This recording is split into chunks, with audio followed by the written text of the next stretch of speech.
It's Friday, December 5th. Today, more families are using food banks. How food prices are causing Manitobans to rely on this service. An Indigenous man says he was the target of racial profiling. What he says happened at a big box store. And later, trends that had Canadians curious what we were searching in 2025. Your Morning Winnipeg starts right now.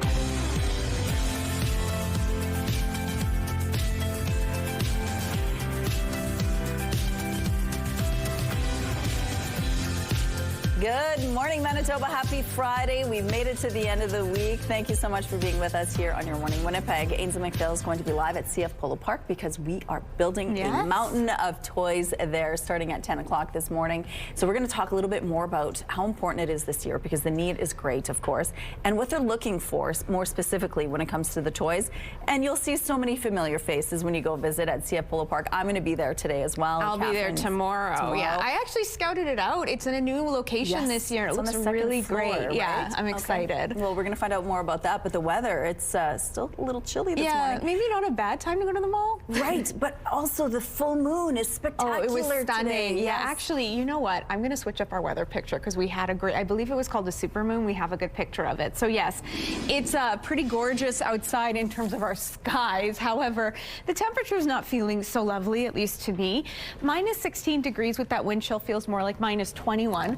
The good news is this is much warmer than our start to yesterday. I'm sure everyone recalls those very rough wind chills that we're feeling in excess of minus 30. We're closer to minus 21. Winds are light. That's helping things a lot. The pressure is rising.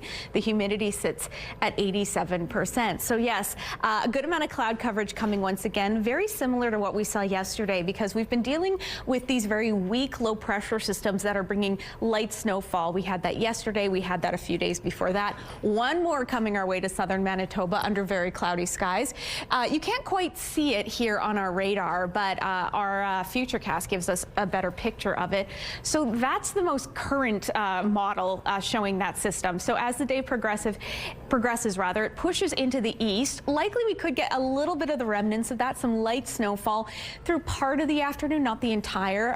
But while the northern areas of our province also has a slight chance of some flurry activity, also associated with a different system. Likely, though, we're all going to be dealing with cloudy skies. Temperatures in the north are going to be in the upper minus teens, while we here will be in the low minus or upper minus single digits, excuse me. But from there, these clippers behind them dragging an Arctic front, if you will. Very cold temperatures coming on the back end of this system, dragging our mercury down into the weekend to the tune of minus 15 degrees on Saturday, minus Sunday on minus 16. So not a bad minus 16 on Sunday. So not a bad day to head out to the mall because we're going to want to be staying inside when it's that cold. Thank you, Catherine. The number of people using food banks is growing and those clients are getting younger. Harvest Manitoba says up to 60,000 Manitobans rely on their services every month. Nearly half are families with children. And as CTV's Jeff Keel shows you now, food prices may have a lot to do with it as they are expected to climb even higher next year. Rob McCaw volunteers at Harvest Manitoba. He's on disability and also relies on the food bank every week. I get money and I buy food, but sometimes the money that they give me is just not enough. McCaw is not alone. In fact, the number of people who need the food bank is staggering. Yeah, it's terribly concerning. According to Harvest Manitoba's annual report, up to 60,000 Manitobans rely on their services every month. 62% of them go hungry once a month. And over the last 5 years, the number of families with kids has gone up from 32 to 45% of users, and some with post-secondary education from 32 to 61%. The demographic of folks that are accessing our services are getting younger, and they're feeding more children. There's more children accessing our services. And on top of that, they have more education and might have more employment. The high cost of groceries is driving demand. A separate report on food prices from Canadian universities show a family of four will pay $994 more for food in 2026, for a total of $17,571, meaning the cost of food has gone up 27% from 5 years ago. $1,000 over the course of the year for a family of four, $20 a week, really. So yeah, it's more of a significant increase than we have seen recently. One of the big drivers is meat, up 7.2% this year and expected to rise another 5 to 7% in 2026. Drought and wildfires are thinning the herd. We've got the lowest beef herd numbers in 40 years across all of Canada, but it's predominantly Alberta and southwest Saskatchewan. On the plus side, Manitoba's food price hikes are expected to be below the national average. Jeff Keel, CTV News, Winnipeg. An Indigenous man in Winnipeg is expressing frustration and anger over an incident at a big box store in Transcona. He says he was the target of racial profiling. 32-year-old George Sinclair says he went to the Regent Avenue Home Depot Wednesday morning to buy a leaf blower. It was brought to the counter, he paid for it, and was given his receipt. Sinclair then headed to his vehicle in the store's parking lot and tried to leave. I noticed that there's 2 cop cars behind me with their lights on. So I put my car in the park, and as soon as I put my car in the park, my passenger door is ripped open. A cop jumps in, he grabs me, telling me I'm under arrest for theft. Then my driver door opens up. The other cop pulls me out, throws me in handcuffs, searches me, throws me in the car. This is ridiculous. I don't have a criminal record. I was treated like an absolute criminal there. It's embarrassing.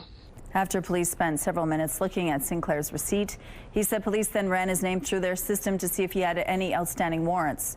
Sinclair has no criminal record. He was then released. Sinclair told CTV News he believes he was followed around the store by a Home Depot employee while he was looking for the leaf blower. In a statement to CTV News, Home Depot says, quote, "We take customer complaints seriously. We are aware of an incident at our Regent Avenue store and reviewing the matter internally." Sinclair is asking for a public apology in response from the Winnipeg Police Service. We reached out to the WPS Thursday, and they did not respond to this specific incident. U.S. liquor will be returning to Manitoba shelves, but only for a limited time. And the idea is we're putting up about $1 million worth of this U.S. booze for sale, and that'll result in $500,000 getting donated to the cheerboards in Winnipeg, Brandon, Thompson. Premier Rob Canoe made the announcement Thursday morning on Virgin Radio, noting a backstock of U.S. alcohol previously pulled from Liquor Mart's shelves will go on sale. On Monday, vendors, restaurants, and private wine stores will get a first crack, and what's left will go on sale to the general public Wednesday. We're not reordering any of the American booze. When you talk to the Americans, this is one of the things that they actually noticed that we've done so far. It's a big irritant. The Premier says Manitoba's ban on U.S. liquor will remain in effect. It was implemented in February in response to U.S. President Donald Trump's tariffs. As we reported last week, Nova Scotia announced its plan to sell stored American booze and donate net profits to charity. Neither province has plans to buy more. EQ Bank has a deal to buy PC Financial. So what does that mean for your Optimum points? EQB is buying PC Financial from Loblaw for $800 million. As part of the deal, it will become the exclusive financial partner of the loyalty program. PC Financial members are being told nothing will change for now. They can still collect and redeem Optimum points as usual. The app is also not changing. Customers will be told how the brands plan to integrate after the sale is approved. PC Optimum has more than 17 million members.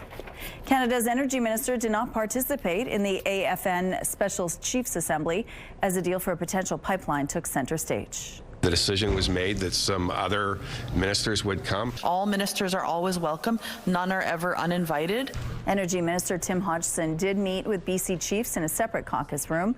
He listened to their concerns over a pipeline to the West Coast and afterwards said any major projects, like a pipeline, could only be built with Indigenous consultation.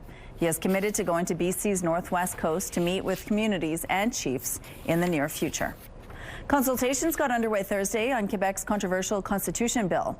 A draft constitution was tabled 2 months ago and was meant to be a unifying declaration of common values in Quebec, including secularism, equality between men and women, the right to abortion, and status of the French language. But the bill has faced opposition, with critics saying it would erode human rights by limiting dissent. More than 200 individuals and groups are scheduled to appear. More public art displays, community cleanups, and a downtown talent show. The Downtown Winnipeg Biz is giving Winnipeggers a preview of some of its priorities for the year ahead. A place where people feel safe, where storefronts are full and thriving, where community connects, and where progress is visible. CEO Kate Fenske outlined some of what's planned during the business annual general meeting Thursday afternoon. Some of the highlights include more art and live performances throughout the Skywalk, a new program to incentivize downtown dining, and expanding the annual spring cleanup.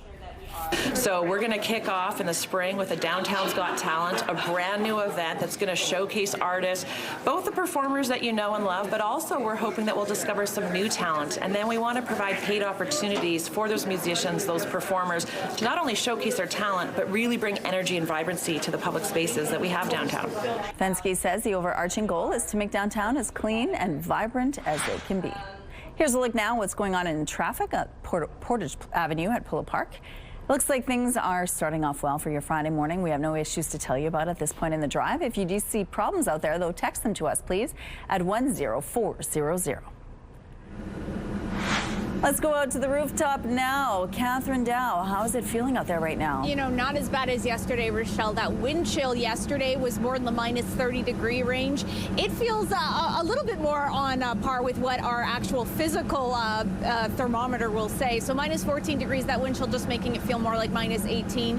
Pretty overcast. Winds are out of the north-northeast. Pressure falling. Humidity sits at 84%. So what we've got going on today, much of the same. A bit of a theme that Mother Nature has stuck with through much of the week. So for that matter, it's going to be overcast in southern Manitoba, plus another clipper, very light, will be spreading light snow throughout southern Manitoba. It's already begun in basically every region except Winnipeg. So Brandon, Dauphin, even as near to us as Portage are seeing the light snowfall this morning. That'll join us here in Winnipeg later on, likely early in the next hour or so. Spit out your words, Catherine. Temperatures a hair cooler than what we saw yesterday. For Winnipeg, that's minus 9 degrees, couple degrees cooler than what's typical. To the north, much the same, slight chance of some flurry activity for you, although you are dealing with the snowfall to kick off the day. That'll likely taper off this morning. Temperatures there much cooler, in the upper minus teens, with very strong northwesterly winds driving that temperature down. We're going to take a break here on Your Morning Winnipeg, but stay with us. So much more still to come on this Friday. Weather is brought to you by Garage Masters, your complete garage specialists.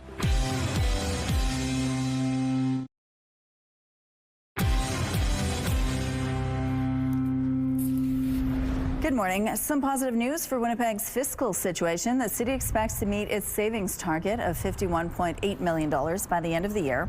In its latest financial status report, the city is projecting a $17.4 million deficit by the end of the year, which is a $300,000 improvement from last quarter. But there are still some variables at play, such as snow clearing costs and work absences driving up overtime. Washington will play host to the FIFA World Cup draw today, but some important meetings will also happen on the sidelines between Canada, the U.S., and Mexico. CTV's Joy Malbin has more on the trade talks and the tensions. Can I keep it? What do you?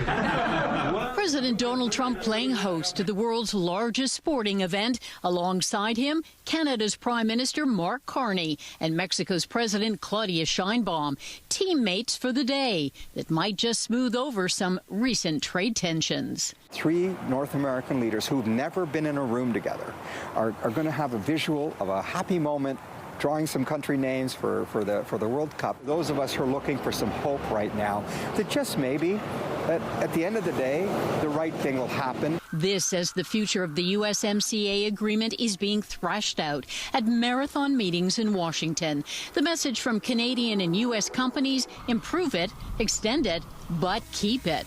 After the president seemed to suggest he might blow it all up. We'll either let it expire or we'll maybe work out another deal with Mexico and Canada. Trade talks broke off in October. The U.S. president angry over an Ontario government ad criticizing tariffs that Trump imposed on Canada. It didn't go over well. U.S. Trade Representative Jamieson Greer told Politico the president's view is he only wants deals that are a good deal. The reason why we built a review period into USMCA was in case we needed to revise it, review it, or exit it. Not only are we your biggest customers, but we put them into the cars that we make. The cars that Donald Trump has been targeting are 50% American content as of 2024, up from 38 when the USMCA started in 2019. Flavio Volpe represents automotive parts manufacturers and made his case to the Americans with the numbers. The U.S. Trade Panel heard from 150 representatives, and they all seem to say the same thing, that the free trade agreement is crucial to the North American economy. The U.S. military has conducted another deadly strike on an alleged drug boat in the Eastern Pacific. This latest incident left 4 people dead. It comes as the Pentagon faces criticism over a different strike in September. Tech giant Meta has started removing access to its Facebook threads and Instagram platforms from Australians younger than 16. That's ahead of sweeping laws banning teens from social media in the country. Meta says it expects to remove all known users under 16 by Wednesday of next week. Government figures put that number at 350,000 Instagram accounts and around 150,000 Facebook accounts. Meta is telling affected users when they turn 16, it will let them know when they can start using Facebook again, adding that their accounts will be exactly as they had left them. If you're looking to swim or skate this winter, now is the time to figure out which city programs work best for your schedule. Little marching steps. Woo, that's okay. You can now view Winnipeg's 2026 Winter Leisure Guide for swimming and skating lessons online. Winnipeg residents can start registering on Tuesday, December 16th at 8 in the morning. 2 days later, on Thursday, December 18th at 8 a.m., any remaining spots open up to those living outside Winnipeg. You can register online over the phone by calling 311 or in person at any indoor city pool during its regular operating hours. Like many others, a school east of Winnipeg regularly shares little updates through social media to show parents what their kids are up to. So when staff at École Dugald School recently posted a brief video of the junior band class practicing for an upcoming concert, they didn't think much of it, but as it turns out, people loved it.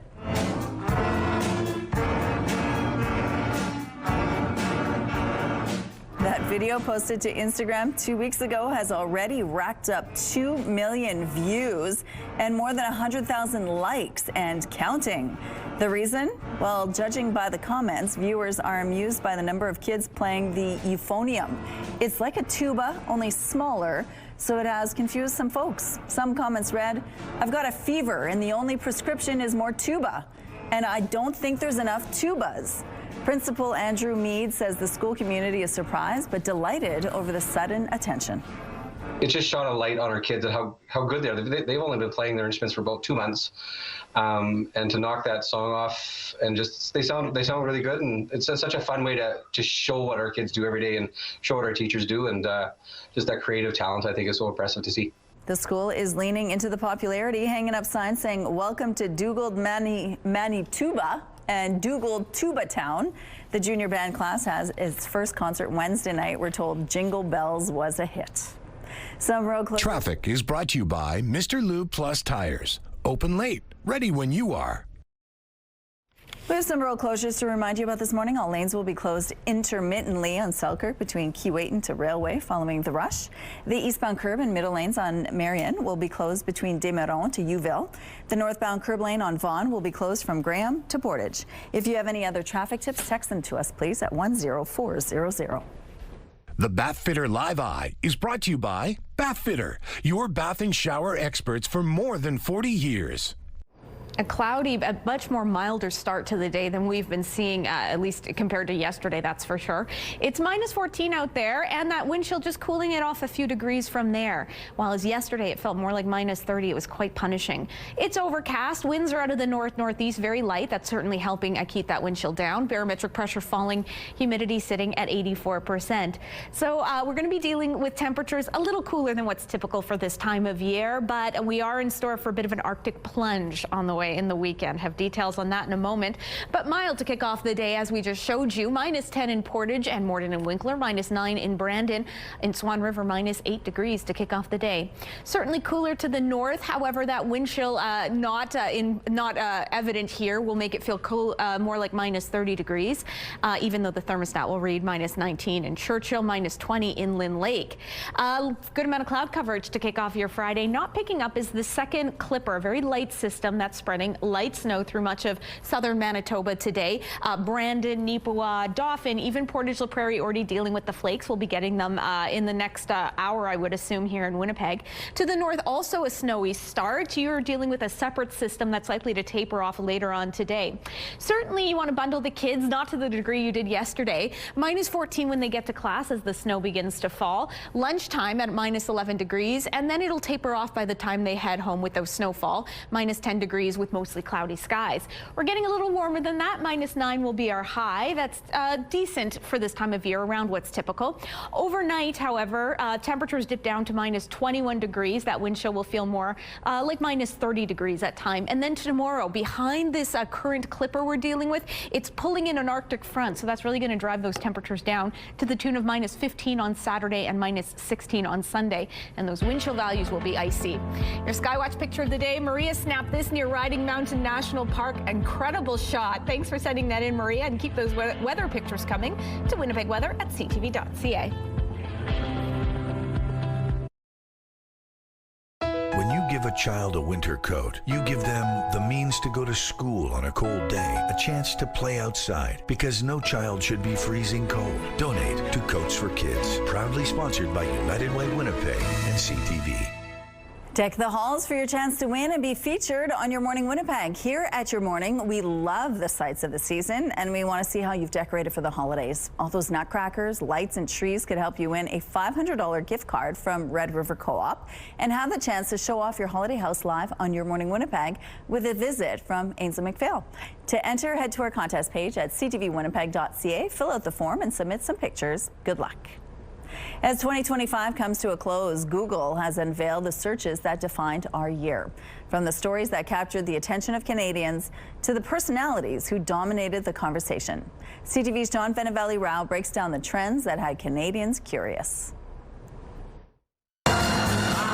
When it comes to summing up the year that's gone by, what better to look at than the things Canadians Googled in 2025? And one subject came up more than any other. The Blue Jays, who gave us some of the year's most memorable moments, including this Vladimir Guerrero Jr. Grand Slam against New York. And in the category of news and events, these two words were the year's most looked up, followed by Canadian election results, Iran, LA fires, and the Charlie Kirk shooting. As for the person Googled the most, Mark Carney topped the list. This was an election year, and Canadians were following the election every step of the way. Serial killer Ed Gein came in second. He was the subject of a Netflix true crime series. When it comes to athletes, 4 of the top 5 Googled were Blue Jays, including rookie Treya Savage, and rounding out the list, Canadian tennis star Victoria Mboko, who at age 18 won the National Bank Open in Montreal. As for searches, starting with what, among the most popular were, what does elbows up mean? What time is the Jays game today? And what does 6-7 mean?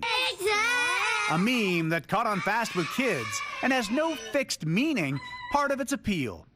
The top why questions: why is Canada Post on strike? Why did Trudeau resign? And why do baseball players spit? When it comes to the top searched word in pop culture, it was La Boo Boo, a line of plush toys that went viral, followed by Bianca Censori's Grammy dress. My name is Happy Gilmore. Well, the top searched movie was Happy Gilmore 2. And the most Googled song, Golden, from the animated musical K-pop Demon Hunters. A year that had its golden moments as we count down the final weeks to 2026. John Venivalle-Rao, CTV News, Toronto. Your Morning Winnipeg. Coffee is brought to you by Robin's Donuts, your favorite stop.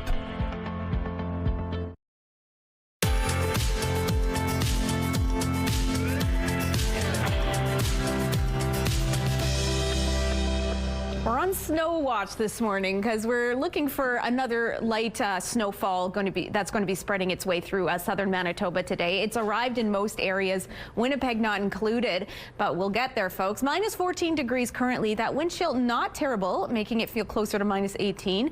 It's overcast, winds are light, pressure is falling, humidity sits at 84%.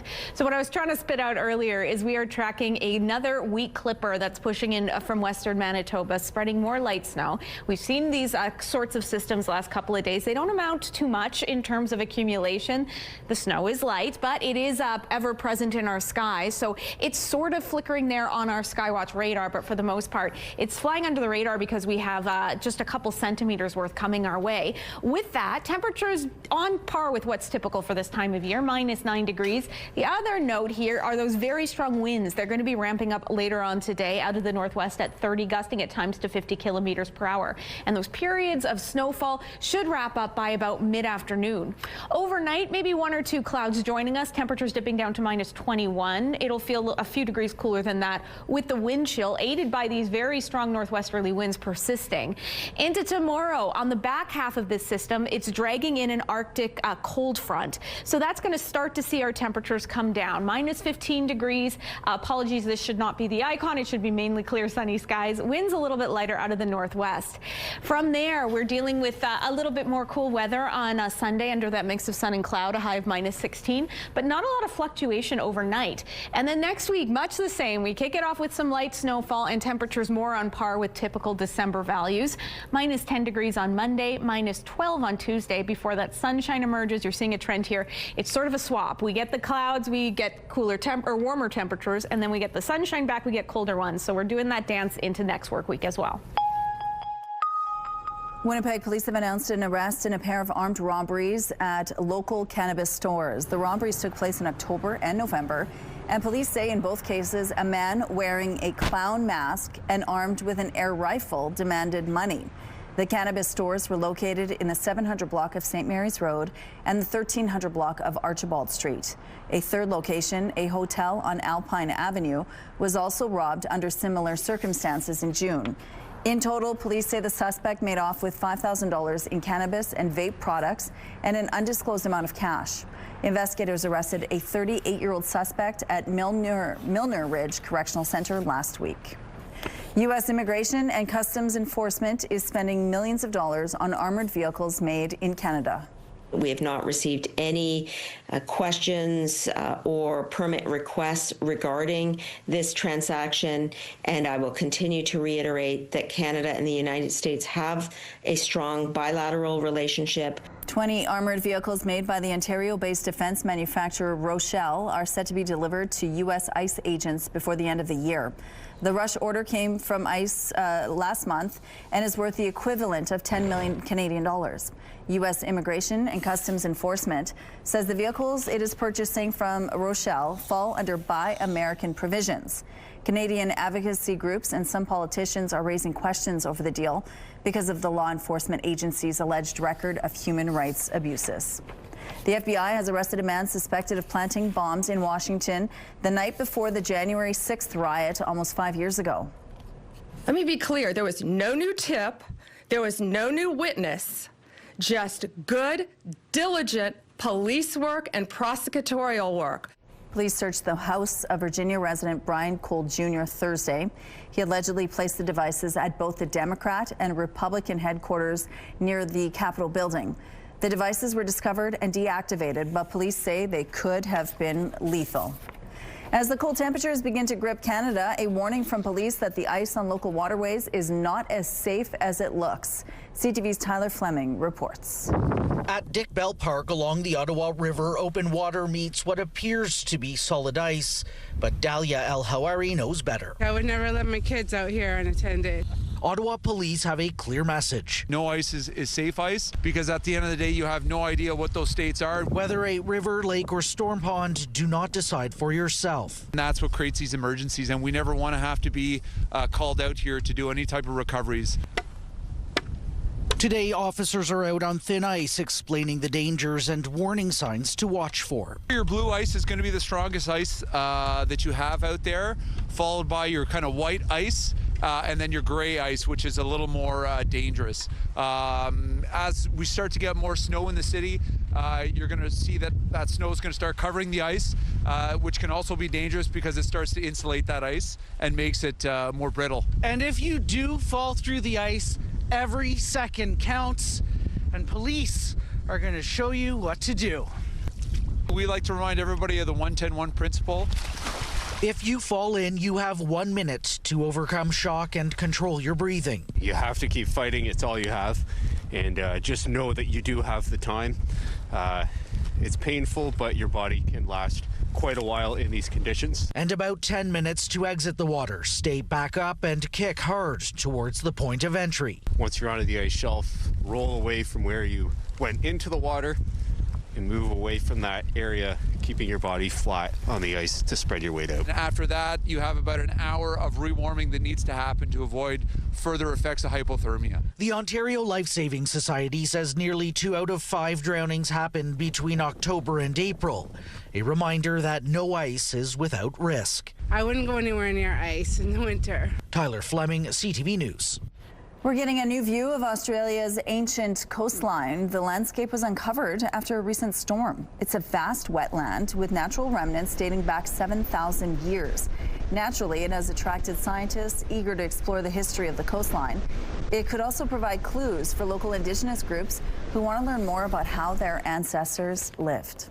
In a matter of months, Manitobans will be able to see firsthand one of the most important documents in Canadian history. The Manitoba Museum says folks can expect to see the Hudson's Bay Company Royal Charter on display sometime in the second half of 2026. The document from 1670 granted the HBC the right of sole trade and commerce over a vast portion of modern-day Canada.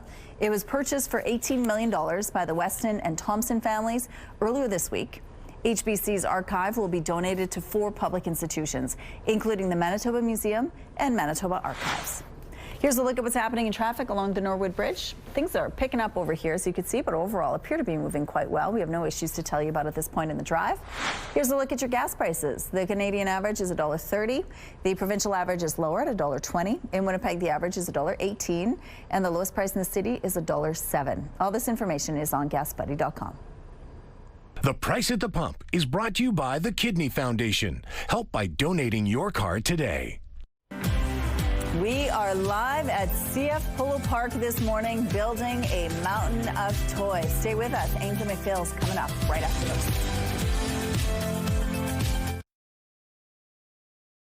Weather is brought to you by Mr. Lube Plus Tires. Open late, ready when you are. I mentioned we're on snowfall watch. The flakes have shown up, folks. It's minus 14 degrees with that wind chill. Feels more like minus 18. It's overcast. Again, a little bit of precipitation, not even picking up on camera. Winds are light out of the north-northeast. Barometric pressure is falling and the humidity sits at 84%. So yes, we are going to be dealing with a little bit more light snow, not contributing a ton to our overall snowpack, but maybe a centimeter or 2. That'll be the case through much of southern Manitoba. That system was pushing in from the west, so it started much earlier in areas like Brandon, Neepawa, Dauphin, and it's spreading to us. That'll clip out of our skies by mid-afternoon. Temperatures will be at or around seasonal. For us in Winnipeg, that's -9. The other big takeaway, the winds out of the northwest are going to be ramping up into the afternoon at 20, even as high as 50 kilometers per hour at times. Those northwesterly winds will also be fast and furious in the north. Temperatures there cooler in the upper minus teens. Much of that region is also waking up to some snowflakes. They're likely to taper off later today, leaving behind lots of clouds. Behind this current clipper that we're dealing with, likely some very cold temperatures into the weekend. So below seasonal values ahead, but lots of sunshine to cushion the blow a little bit. All right, our own Ainsley McPhail is headed down to CF Polo Park, where we're building a mountain of toys. Ainsley. Good morning. This holiday season and every single one, children should have the opportunity to open up a toy and experience that joy. Kristen Moran joins us to tell us all about Toy Mountain this year, and the need is great, isn't it, Kristen? Absolutely. I don't think that anybody would be surprised to realize that we are going to be serving so many more families this year. I mean, I see it when I go into the grocery store. Everything costs so much more. And so if a family is faced with a decision like buying groceries or buying gifts, I think they're typically going to pick the groceries. So if they are faced with an impossible choice like that, our hope is that they can turn to the Salvation Army and we can alleviate some of that pressure. You do this year in and year out. Tell us about how it all works. So we set up a toy store for families. Parents and caregivers get to come through and have a shopping experience. So all of the toys that are going to be donated here that folks are dropping off at all of our donation locations, they're set up on tables grouped by age, so parents can go through and pick what they know is appropriate for their children and what they know their kids are really into. Because you know, kids' interests change all the time. So to see their own kids open up something that they love on Christmas morning, that gives them such a good feeling, is what I've been hearing from parents. And for the people who are donating, they're going to want to know, okay, what sort of toys are you guys looking for? So we are happy to take any kind of toys for kids 0 to age 12. It has to be new and unwrapped. And recently we found that we had a little bit of a shortfall for those middle-aged children, 6, 7, 8 years old. And often babies and older kids can be a bit difficult as well. That surprises me, because I feel like everyone goes, oh, it's so cute, I want to buy for the babies. But older kids, I have definitely heard that. When it comes to where and when and all of those logistical things, what do you want to tell the public? So we have tons of drop-off locations to make it convenient for folks to drop off on their schedule. We're going to be here at CF Polo Park for the next 2 days. But if you can't make it down, you can head to any Access Storage location, any Scotiabank location, Toys R Us, IKEA, and select Winnipeg Fire Paramedic stations. All of that info is at toymountain.ca. Perfect. Thank you so much. And our friends at Virgin and Bounce are going to be popping by later as well. We'll see you guys later in the show.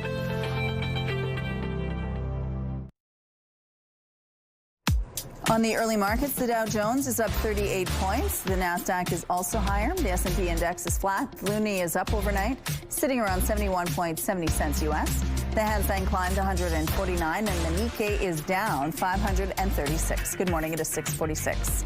Manitoba politicians are getting a chance to cool off after a heated fall sitting at the legislature. They're now on winter break. Tense debate, name-calling, and insults marked the fall sitting, which ended earlier yesterday.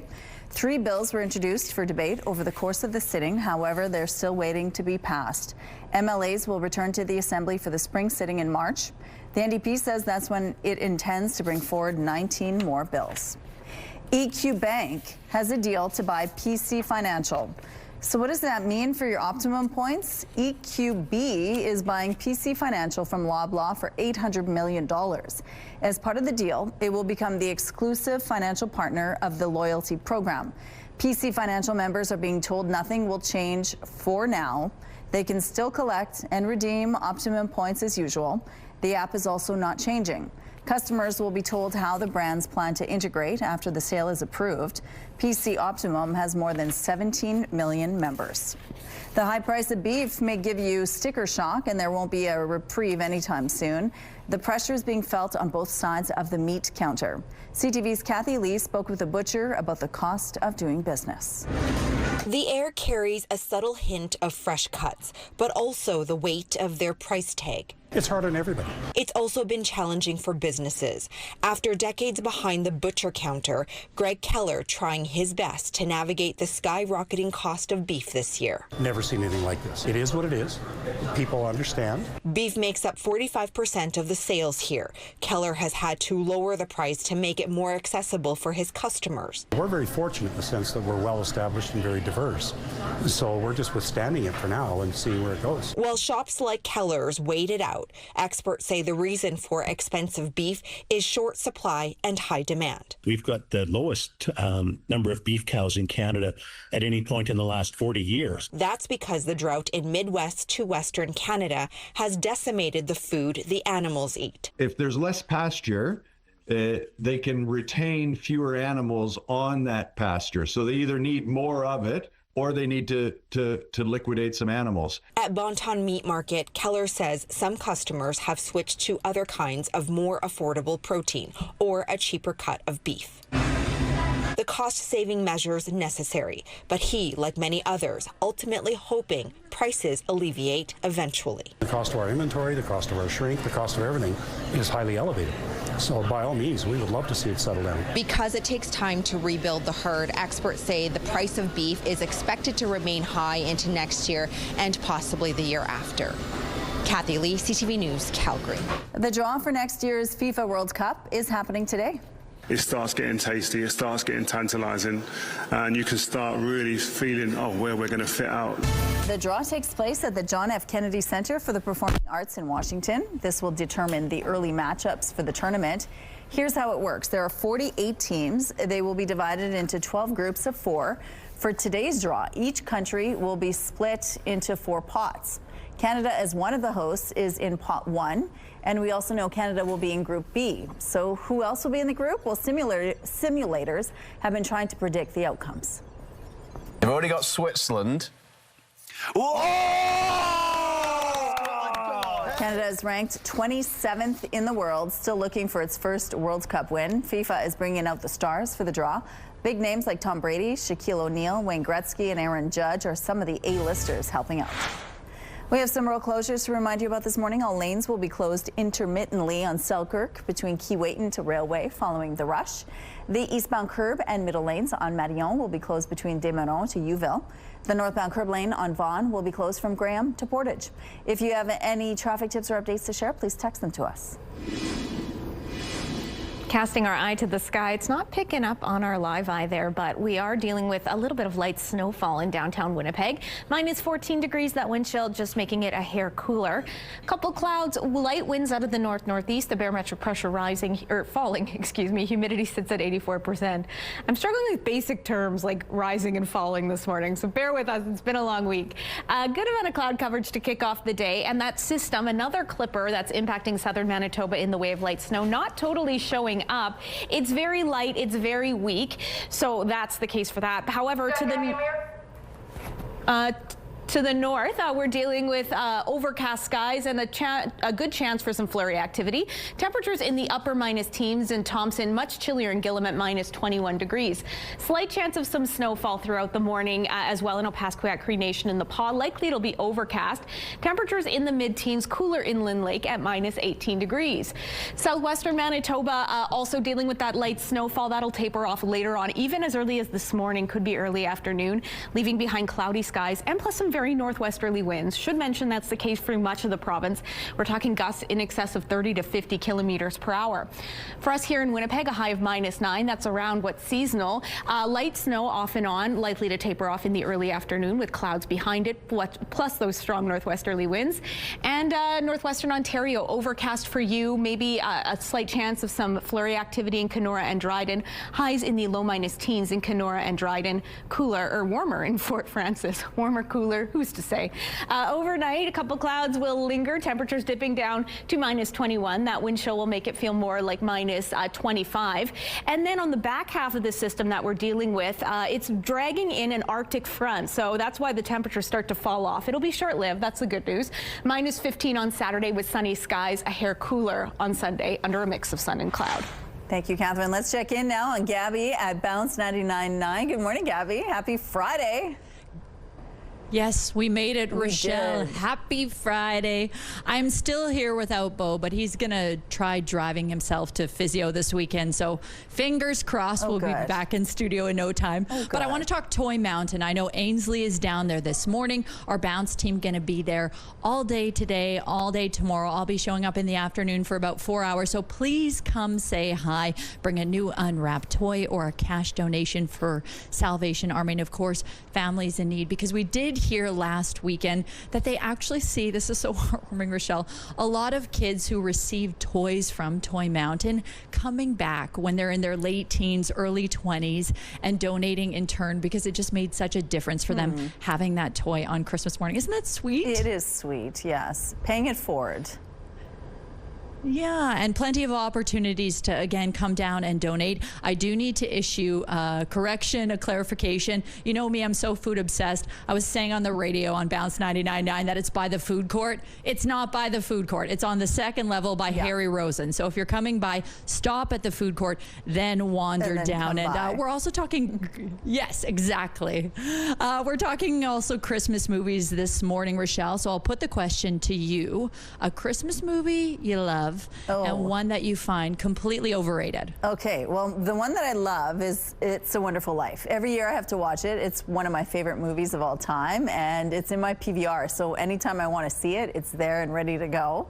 Also, with the ones I don't like watching, I love Hallmark movies, but if I see either a male love interest or the female love interest in one movie, then I can't watch them in another movie in that same season. I just can't do it because they already belong to somebody else somewhere else. So it's weird, I know. I can't see this cheating in the Hallmark movies. I love it. Exactly. Well, I thought when I was a little kid that I could grow up and marry Jimmy Stewart from It's a Wonderful Life. Obviously, that didn't work out, so Merry Christmas, everybody, I guess. Yes, indeed. Okay, well, thank you. I'll see you at Toy Mountain a little later, Gabby.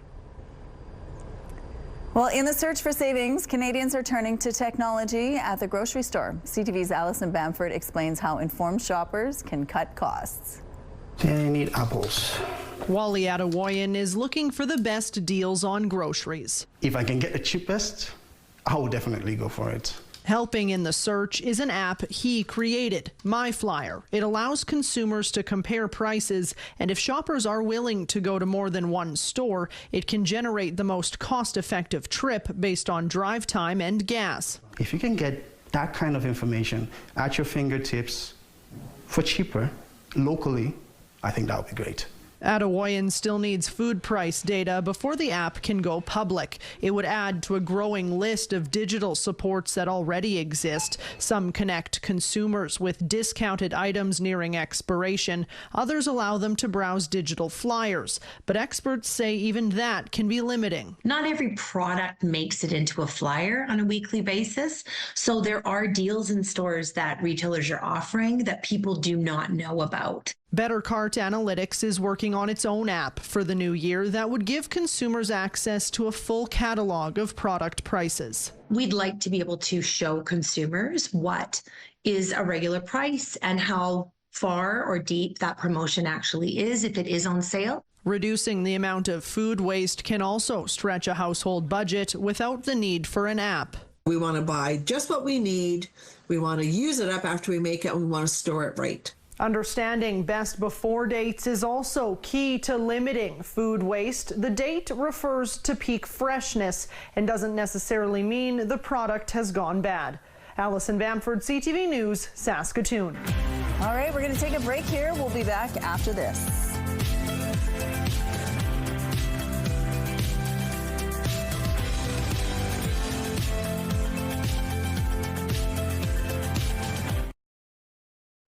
It's Friday, December 5th. Today, food costs surge. Why soaring prices are pushing more young families to Manitoba food banks. Plus, big box confrontation. A Winnipeg man seeks answers after an alleged racial incident in Transcona. And Tuba Town triumph. A schoolman's euphonium-filled video hits 2 million views. Your Morning Winnipeg starts right now.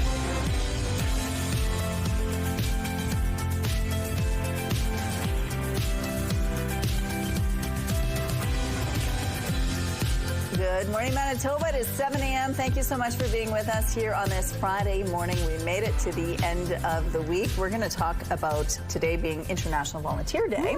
And it's a really great opportunity to think about either helping in the community or highlighting someone who always goes above and beyond in the community. And Volunteer Manitoba is joining us a little later to talk about how they are looking for nominations on really amazing Manitobans who are really helping out in this area. So we're going to talk more about that. But the weather itself, it's still crisp out out there. It is not as chilly as we saw yesterday. That's the good news, Rochelle. However, the bad news is if you're not a fan of the cold, we are in store for a bit of a cool down over the weekend. We seem to be in the midst of a trade-off. We're getting snow and with that milder temperatures, or we're getting sunny and very chilly ones. And today we're going to get the former, there we go, minus 14 degrees in Winnipeg with that wind chill feeling more like minus 18. Decently overcast, winds are light out of the north-northeast. Pressure is falling, humidity sits at 84%. So yes, light snow already falling in southern Manitoba, not even picking up on our radar because it's a very weak clipper, very similar to a lot of these little systems we've seen roll in the last couple of days. Spreads very light snow, doesn't amount to a ton of accumulation. Meanwhile, a separate system is affecting northern Manitoba. Some snow to kick off through the day and then tapering off later on this morning, likely leaving behind lots of cloudy skies. This is the system we're dealing with. You can see the tail end really into the southwest there. As the day progresses, it moves quite quickly along. So likely we're going to be dry by the end of the morning while northern Manitoba stays under the clouds. Overnight, that's when we start to see those skies really clear out. But on the back end of these little clippers, they're pulling in an Arctic front. So that's going to drive our temperatures down under very clear sunny skies. Not only on Saturday, something's in the air today, but also overnight into Sunday, we'll be dealing with a mix of sun and cloud. Just going to step out of frame here. We are dealing with highs of minus 9 degrees. That is typical for this time of year. Tomorrow, I mentioned those cooler values. That's to the tune of minus 15, but that wind chill will feel quite frosty in the morning hours at minus 30. And then Sunday, a bit cooler at minus 16. And then that trade-off happens. We get more flurry activity and our temperatures come back down to more typical values. Your weather art of the day, this is 5-year-old Emma. She is manifesting good weather, and that is the photo that she drew to bring it to life. I am joining you on that. I would love to see that. Thank you, Emma. And reminder, we are featuring one kid's weather-themed artwork every day on Your Morning Winnipeg. So be sure to submit your entries because we're running out. You can email those to winnipegweather@ctv.ca. The Weather Art of the Day is brought to you by 103.1 Virgin Radio. The number of people using food banks is growing, and those clients are getting younger. Harvest Manitoba says up to 60,000 Manitobans rely on their services every month. Nearly half are families with children. And as CTV's Jeff Keel shows you now, food prices may have a lot to do with it, as they are expected to climb even higher next year. Rob McCaw volunteers at Harvest Manitoba. He's on disability and also relies on the food bank every week. I get money and I buy food, but sometimes the money that they give me is just not enough. McCaw is not alone. In fact, the number of people who need the food bank is staggering. Yeah, it's terribly concerning. According to Harvest Manitoba's annual report, up to 60,000 Manitobans rely on their services every month. 62% of them go hungry once a month. And over the last 5 years, the number of families with kids has gone up from 32 to 45% of users, and some with post-secondary education from 32 to 61%. The demographic of folks that are accessing our services are getting younger, and they're feeding more children. There's more children accessing our services. And on top of that, they have more education and might have more employment. The high cost of groceries is driving demand.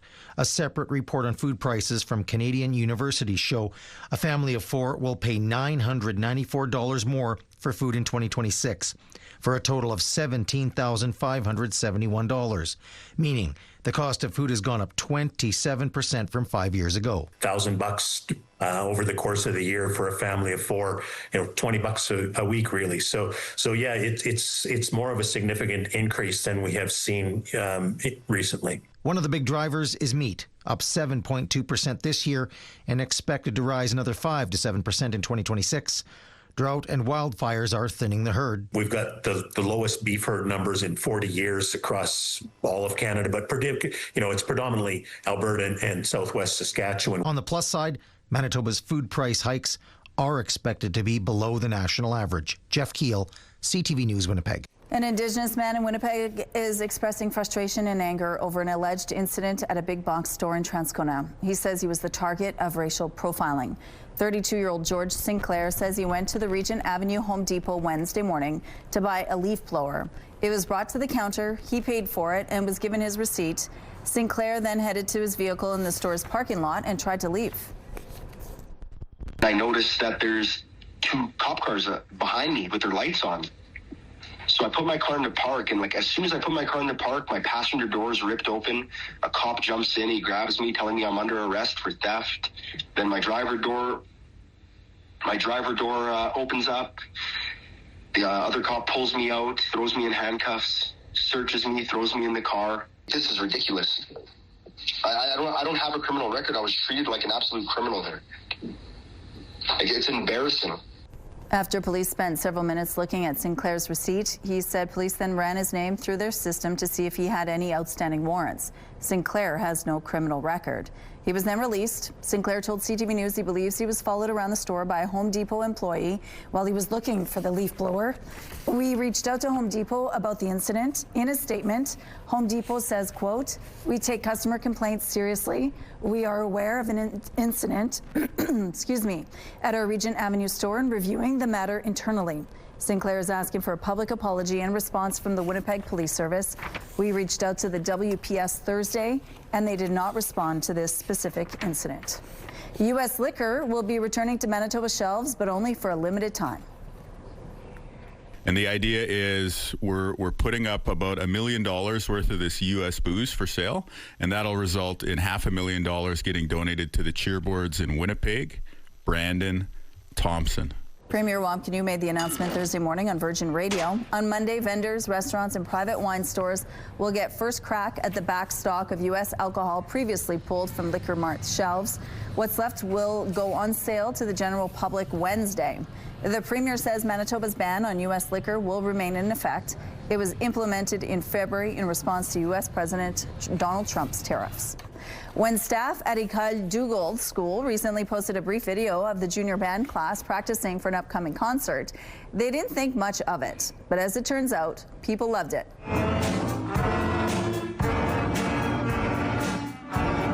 That video posted to Instagram 2 weeks ago has already racked up 2 million views and more than 100,000 likes and counting. The reason? Well, judging by the comments, viewers are amused by the number of kids playing the euphonium. It's like a tuba, only smaller, so it has confused some folks. Principal Andrew Mead says the school community is surprised but delighted over the sudden attention. The junior band class had its first concert Wednesday night. Here's what's happening now at Kenaston and Sterling Lyon. It looks like things are moving quite well to start off here. No issues to tell you about at this point in the drive. If you see any problems out there, please let us know. Netflix has won the battle for Warner Brothers after entering exclusive negotiations. It was announced this morning that it has bought Warner, including its film and television studios, HBO Max and HBO, for $27.75 a WBD share with an enterprise value of $82.7 billion US. The deal comes after Paramount had sought to buy the entire company, including cable networks such as CNN, TNT, and TBS, while Comcast was pursuing the studios and HBO Max streaming business. What makes this interesting is that Netflix makes movies to drive subscriptions. Warner does big theater releases. Industry Minister Melanie Joly says Canada is serving Stellantis a notice of default after the automaker shifted some of its production to the United States. Quote, "We will stand firm for the sake of our workers, our industries, and our nation because defending these jobs means defending Canada's economic backbone and the livelihood of countless families," Joly telling the International Trade Committee in Ottawa on Thursday. Now, Stellantis announced in October it was moving planned production of its Jeep Compass from Brampton, Ontario to Illinois. Those are your morning business headlines. For B&M Bloomberg, I'm Roger Peterson. Let's go now to CF Polo Park where Ainsley McPhail is live this morning. We are building a mountain of toys.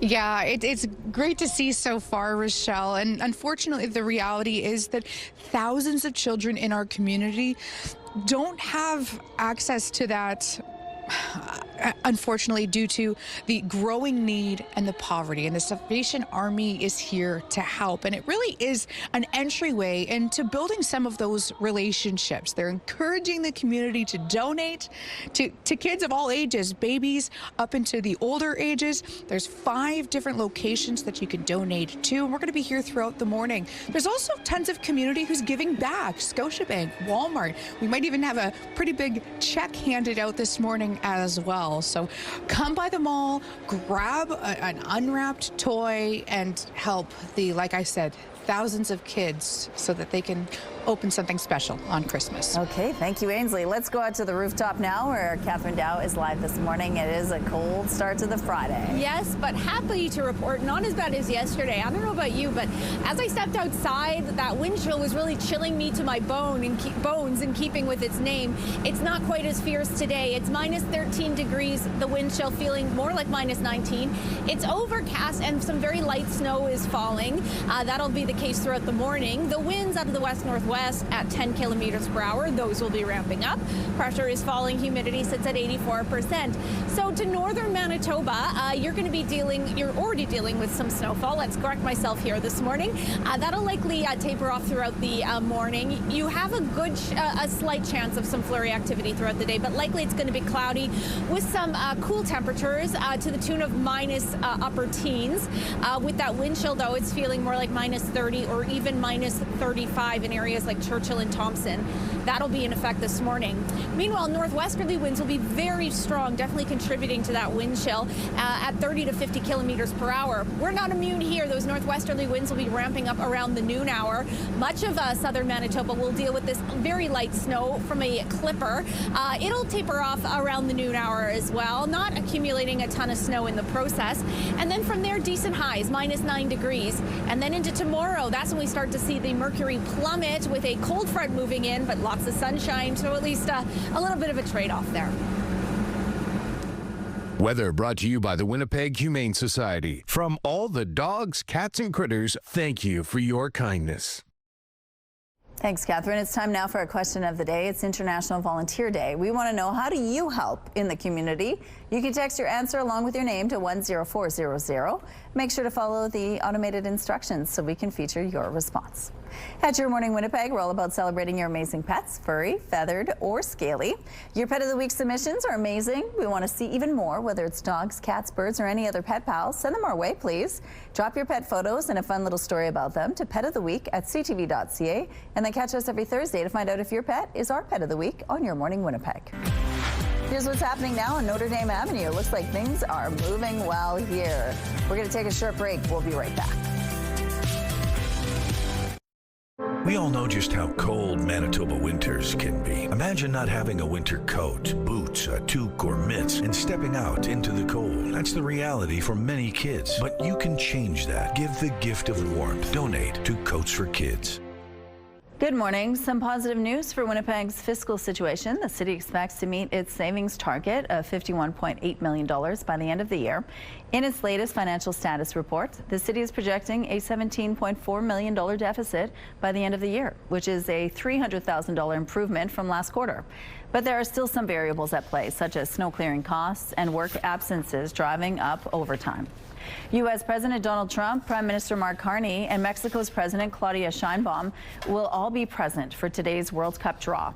Some observers say their presence and the meetings among them scheduled for today could also help smooth over recent trade tensions. North American leaders who've never been in a room together are going to have a visual of a happy moment, drawing some country names for the World Cup. Those of us who are looking for some hope right now, that just maybe, at the end of the day, the right thing will happen. Prime Minister Mark Carney will meet with U.S. President Donald Trump at the Kennedy Center. Carney will also meet separately with Mexican President Claudia Sheinbaum. Sheinbaum is expected to then meet privately with Trump. The event will be the first face-to-face meetings between the leaders ahead of next year's mandatory review of the Canada-U.S.-Mexico Agreement on Trade. The renegotiation period has been set to take place 6 years after the deal was struck, which was in 2020. Hearings have been taking place in Washington on the upcoming review, with reports that Trump could be considering leaving CUSMA altogether. If you're looking to swim or skate this winter, now is the time to figure out which city programs work best for your schedule. Little marching steps. Woo, that's okay. You can now view Winnipeg's 2026 Winter Leisure Guide for swimming and skating lessons online. Winnipeg residents can start registering on Tuesday, December 16th at 8 in the morning. 2 days later, on Thursday, December 18th at 8 a.m., any remaining spots open up to those living outside of Winnipeg. You can register online, over the phone, by calling 311, or in person at any indoor city pool during its regular operating hours. And this is the drive right now at Confusion Corner. Things have picked up over here, as you can see, starting off this Friday morning. If you see any issues out on the streets, please let us know. Traffic is brought to you by Curtis Carpets, Manitoba's flooring experts. 4 countries say they will boycott next year's Eurovision music contest, with Israel remaining in the competition. Spain, the Netherlands, Ireland, and Slovenia are pulling out after the European Broadcast Union decided not to vote on Israel's participation. A number of nations had called for the country to be excluded over the war in Gaza. A line in Canada's federal budget last month said the Liberal government would explore participating in the contest in the future. Netflix appears to be closing in on a deal to buy the film and streaming business of Warner Brothers Discovery. Netflix has emerged as the top bidder ahead of Comcast and Paramount Skydance. The process started in October, with Warner Brothers hoping to have a deal in place later this month. If the deal is finalized, Netflix would acquire the Warner Brothers Studios and HBO Max streaming assets. Paramount had made an initial bid to buy the whole company, which was rejected before Warner Brothers put itself up for sale. For the second time this year, a handbag owned by Jane Birkin is being sold at auction. The Birkin Voyageur by Hermes goes under the hammer today in Abu Dhabi. It's being exhibited along with the original Birkin bag designed for her in 1984. The first Birkin handbag sold for $10 million, becoming the second most valuable fashion item ever sold at auction. The CTV Primetime lineup is brought to you by Strictly Amish, exclusively in Arborg, Manitoba.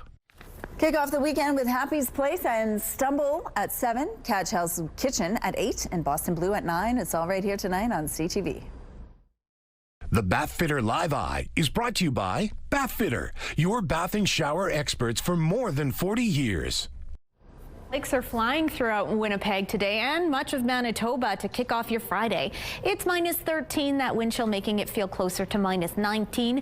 Winds are out of the west-northwest at 10 kilometers per hour. Those are going to be ramping up quite considerably. Barometric pressure falling, humidity at 84%. Yes, we're dealing with another very weak clipper that's spreading that light snow throughout southern Manitoba, but some milder temperatures to come along with it. Certainly warmer than what we were seeing yesterday when you add in the wind chill values. And Morden Winkler at -9 degrees, very mild in Brandon and Dauphin at -8, not terrible in the Pas either at -13 degrees.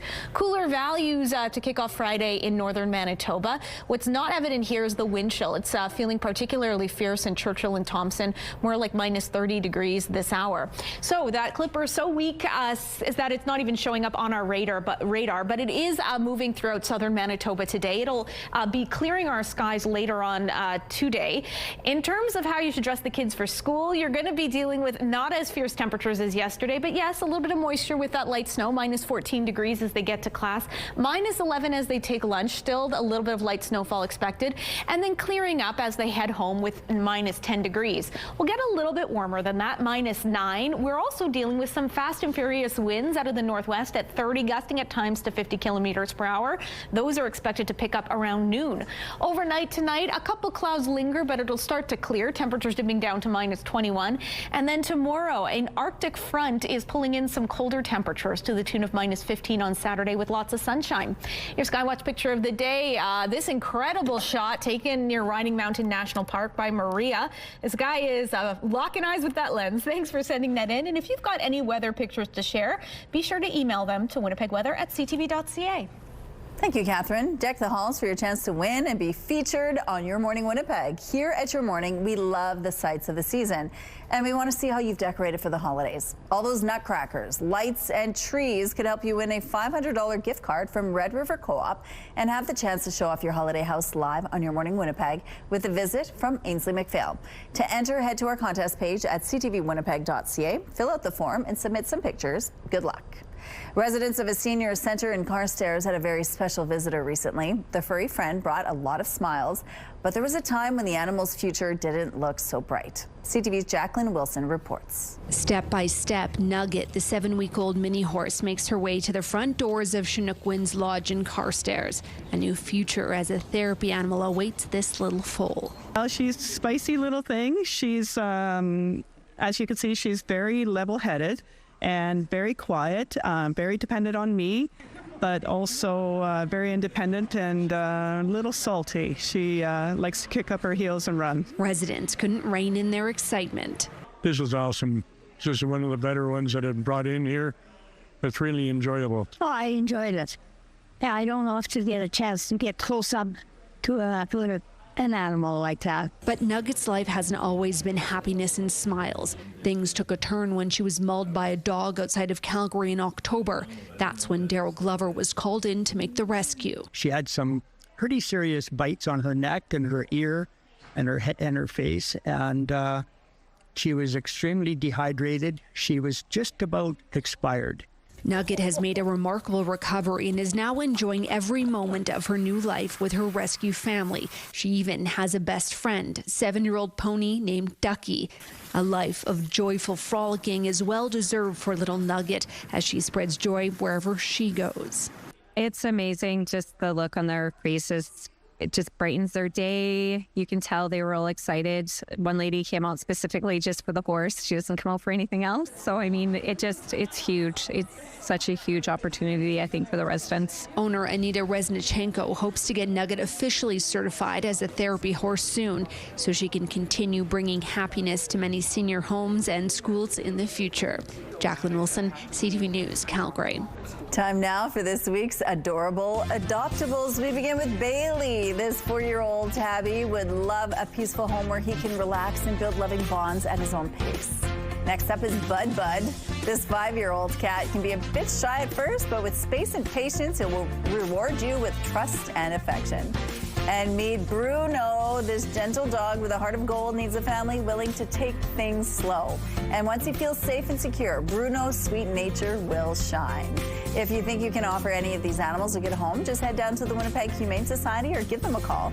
The number is on your screen. All right, coming up, we're building a mountain of toys this morning with the Salvation Army's Toy Mountain campaign. Stay with us for details on what they need right now and how you can support them. All right, let's go to Ainsley McPhail, who's live at CF Polo Park this morning. Toy Mountain is back, and it's going to be a little different this year. Good morning. Good morning, Rochelle. Yeah, we're on the second floor at CF Polo Park. Jason's joining us from Scotiabank, and lots of folks giving back to their community, helping kids get a toy for the holiday season. Jason, thank you so much for being here. Thank you for having me. So you guys have been doing this for over 2 decades now. Can you believe it? Absolutely. It's something that our team looks forward to every year. We always have people that are chomping at the bit to get to us as far as when is Toy Mountain and how can I volunteer. And why do you guys want to take part? Well, we're very focused on the community, and this is one where the citizens of Winnipeg are paying it forward, and we want to do our part in making sure that every child has a toy under the tree this Christmas. And when it comes to the giving back element, each individual employee is going to have their own special reason, but tell us about the feedback from the staff. Well, you know what? You hear the stories, right? You hear the stories of the kids that bring the toys that they received for a birthday that now they're donating to other children. So that is a very, you know what, the stories here is what brings everybody back year after year. And you guys are giving back donations as well? Yes, absolutely. You can, if you can't meet us here at CF Polo Park over the next 2 days, you can come see us at any of our branch locations in the city of Winnipeg. We'll collect the toys and or cash donations all the way up till December 24th. At the end of the day, you guys are serving community too, whether you are volunteering or working within your individual roles. Why is that piece so important? Well, really, when you look at it, we have, in certain situations, you know what, we have so much. How do we, you know what, spread that out and spread that joy to others? So that's the most important part for us. One last plug for anyone coming to the mall or thinking of donating. Well, you know what? It makes you feel good in order to pay it forward. So please join us at CF Polo Park over the next 2 days. We'll be happy to take your donation. Thank you so much. Like we said, we are on the second floor here at CF Polo Park. There's 5 different locations that you can drop off those toys, and all ages, really. Everything from babies up to those older kids who need the same love this holiday season. Back to you. Okay, thank you, Ainsley. And it's so fun going there and seeing people bring bagfuls of toys. It's just such a great feeling seeing how the community pulls together. I love it. I'm going to be there at about 12 today, so come and see me. I'll be there tomorrow. It kind of restores your faith sometimes if you're feeling a little cynical, as you realize there are so many good and generous people out there. I also love seeing the families, the parents that bring their young kids to teach them young. They go pick out the toy and they bring it in. My sister did that with her kids. I wasn't sure how it was going to go because I didn't know if they understood the concept and picking out toys and handing them over. They did great though. But they did great. Yes, and I think hopefully this year more kids will get to give that gift to other kids because it really is just a wonderful feeling and it's great to teach them young.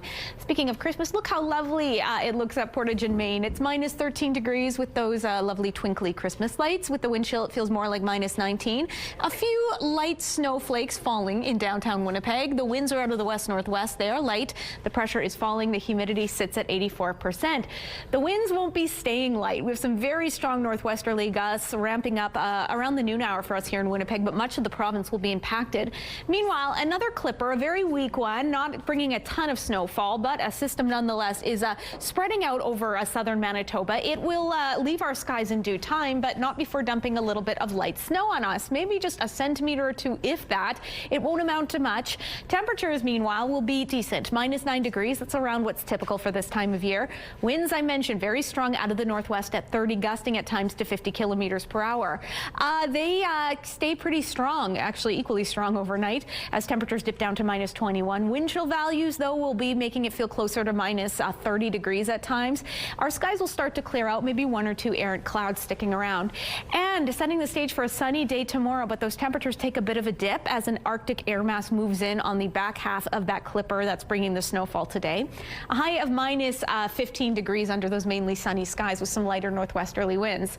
Sunday, a little bit cooler with minus 16 degrees and a mix of sun and cloud. Then that trade-off happens. We get a little bit more heat, but we lose the sunshine and gain a little bit of snowfall on Monday and Tuesday with highs of minus 10 and minus 12. Thank you, Catherine. Winnipeg police have announced an arrest in a pair of armed robberies at local cannabis stores. The robberies took place in October and November, and police say in both cases a man wearing a clown mask and armed with an air rifle demanded money. The cannabis stores were located in the 700 block of St. Mary's Road and the 1300 block of Archibald Street. A third location, a hotel on Alpine Avenue, was also robbed under similar circumstances in June. In total, police say the suspect made off with $5,000 in cannabis and vape products and an undisclosed amount of cash. Investigators arrested a 38-year-old suspect at Milner Ridge Correctional Center last week. Canada's Energy Minister did not participate in the AFN Special Chiefs Assembly as the deal for a potential pipeline took center stage. The decision was made that some other ministers would come. All ministers are always welcome. None are ever uninvited. Energy Minister Tim Hodgson did meet with BC chiefs in a separate caucus room.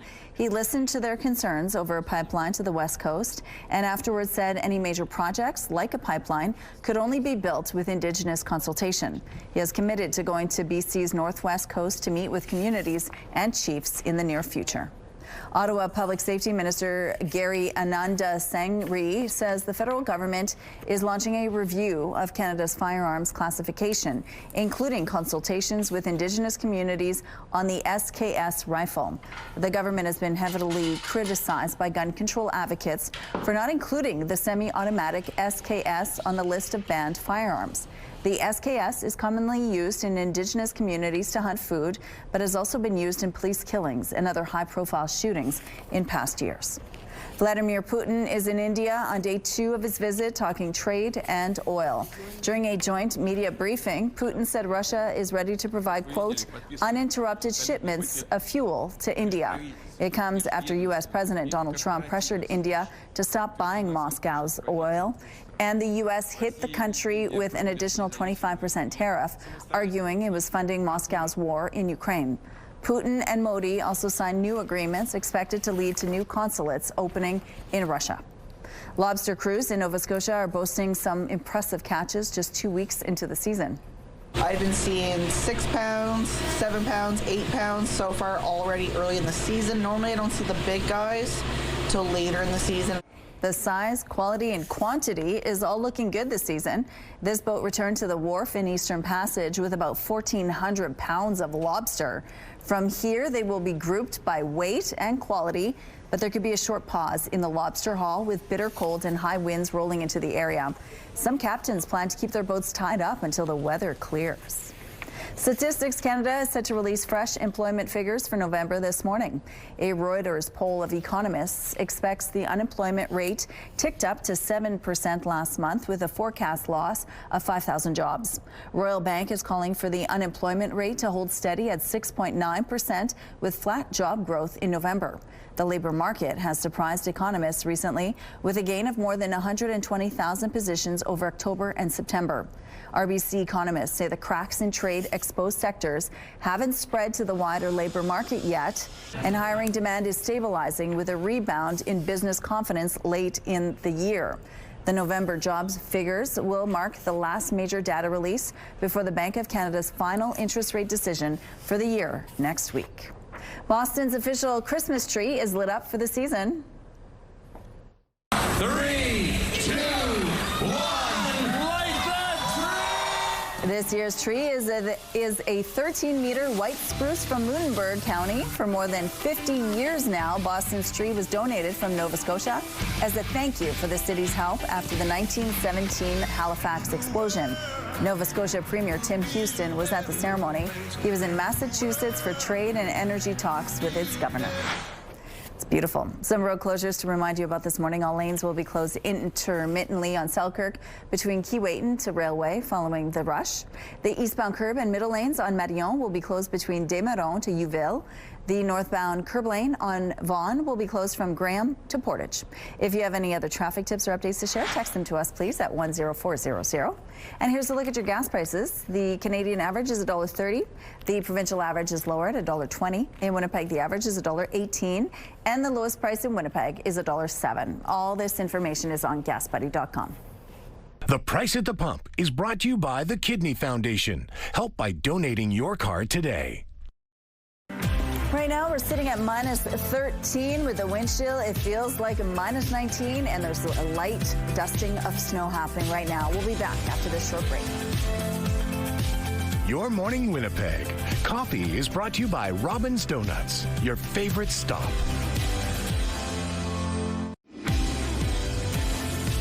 A snowy and soggy start to your day and a little bit cloudy. Minus 13 degrees. That wind chill making it feel more like minus 19. Light west-northwesterly winds, pressure falling, humidity at 84%. So another day, another clipper. We've been served up a couple of these this week. It brings a very light snowfall, not amounting to a ton in terms of our accumulation, but it amounts to a cloudy day with some decent temperatures. That's certainly the case today. You can see the remnants of it there. It will be moving out of our skies likely around the noon hour, if not a little bit later in the early afternoon. Meanwhile, northern Manitoba also dealing with some flurry activity to kick off your Friday associated with a different system altogether. That should taper off throughout the morning and leaving behind some frosty temperatures. Minus 21 degrees in Gillam with that mixed precipitation potentially. Minus 19 in Churchill, minus 17 in Thompson, minus 15 at Island Lake. A reminder though, that wind chill quite fierce this morning once again, making it feel like minus 40, particularly in areas in the very northeast. If you must head outside, be sure to bundle up and protect yourself because you could get frostbite in these types of conditions. Milder temperatures on the way to the northwest, but still that risk of some snowfall. You've already had some this morning. Minus 14 degrees in Opaskwayak Cree and the Paw. A little bit cooler in Flin Flon. Minus 18 degrees in Lynn Lake with a little bit more sunshine expected. Southwestern Manitoba temperatures around what's typical, if not 1 or 2 degrees cooler. But you too will deal with the snowfall. You already are this morning. It'll taper off later on this morning. The other notable weather piece today are the winds. Very strong out of the northwest at 30, gusting at times to 50 kilometers per hour. Same goes for us here. Very similar highs for us here in Winnipeg. It's minus 9. Northwestern Ontario, also some snowfall coming to Kenora with a high of minus 11, dried in, staying dry with the same high. Overnight temperatures dipping down to minus 21. A couple clouds lingering, but tomorrow sunny and cool, a high of minus 15. Thank you, Catherine. Let's go now to Ainsley McPhail, who's live at CF Polo Park this morning. Toy Mountain is back. It's on the second floor this year, but it also supports not just toys, but many different programs as well. Good morning. Good morning. Good morning, Manitoba. And it all happens because of the wonderful people in this room. Lieutenant David Hipperson joins us to tell us about the amazing work that the Salvation Army does. It's not just Toy Mountain, of course, but Toy Mountain, David, is a really good opportunity to build those connections. Yeah, so Toy Mountain is a really wonderful opportunity, as you've said, to help us to make connections with the community for people that are in need. And we offer programming, and we hope that through Toy Mountain we can make those connections and give them a chance to explore things that they need, whether it would be employment readiness or even English conversation cafes for newcomers. So there's beautiful opportunity for us to make those connections and give people a chance and a hope for their future. So it's really wonderful to be able to have this opportunity to have this entry point. And many of those people have children. Why is Toy Mountain the perfect way to do that? And what are you seeing when it comes to the need? Well, the need is great, as you know. The need in our communities with inflation, with invisible poverty, people able to pay their rent but not able to, buy food or buy a gift for a child. So our hope is that we can at least make their Christmas a little bit nicer, a little bit more pleasant, give a child a gift where they feel like they're loved, they're cared for, and then therefore, as I've said, then we get the opportunity to make those connections and to build relationship with people, and it's just a beautiful opportunity. How relieved are these people when I can see it in your eyes right now, when you're able to give them that hope?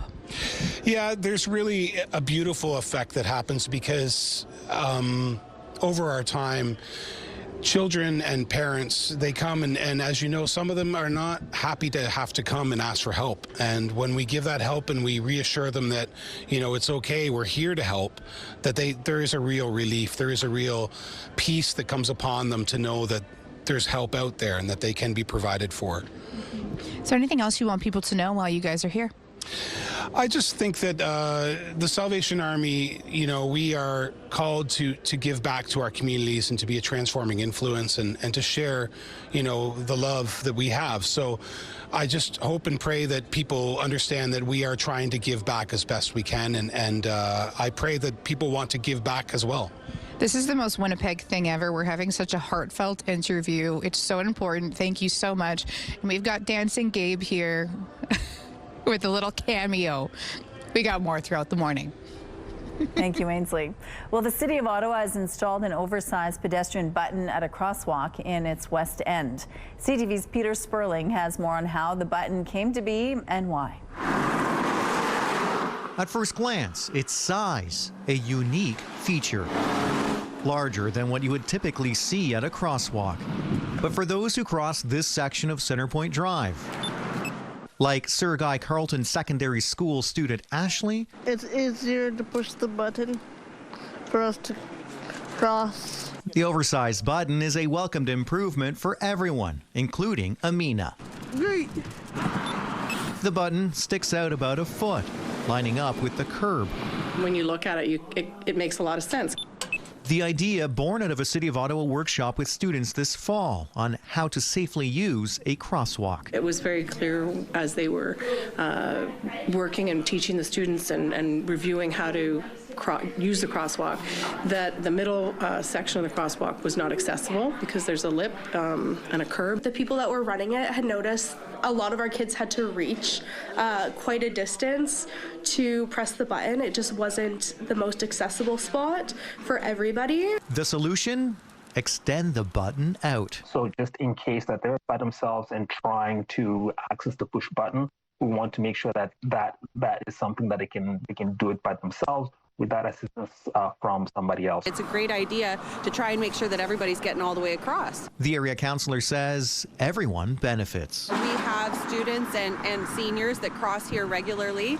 It's a pedestrian crossover that's seen a lot of improvements by the City of Ottawa over the last year to improve visibility. It's a very high-speed area. Used by area residents, students, and staff at the school. It makes it much more accessible for everybody. It's across. Peter Sperling, CTV News.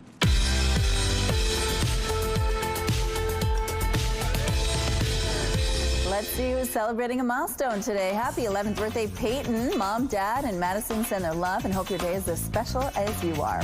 Happy 4th birthday, Lenny. Love from Mom, Dad, Millie, and Ollie. Happy 13th birthday to Cooper. Love from Dad, Mom, Tucker, and Winston. Happy birthday, Chris. Love Joanne and Johan. Happy sweet 16th birthday, Taylor. Love Mom, Dad, Sydney, Everly, Ozzy, and Gran.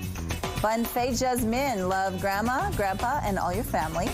Happy 10th birthday, Easton. Love Mom, Dad, in Brooklyn.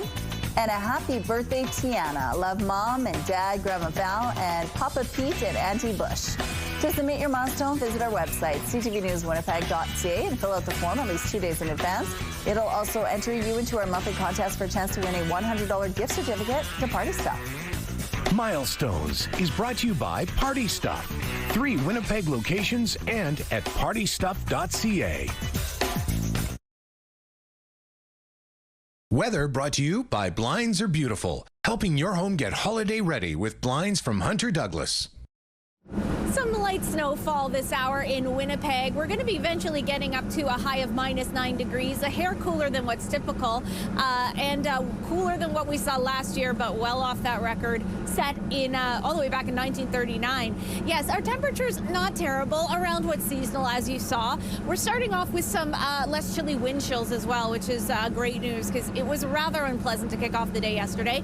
Currently, it's -13. That wind chill feels more like -19. Overcast, some light snow as mentioned. Winds are light out of the west-northwest. Pressure falling, humidity at 84%. Northern Manitoba, you are starting with some flurry activity, much like us here in the south. And it's likely that that'll taper off in the throughout the morning, leaving behind mostly cloudy skies. A couple of pockets of sunshine in more northerly parts, but for the most part, overcast. Temperatures in the upper -teens, and in the very northeast corner, it'll be in the low -20s.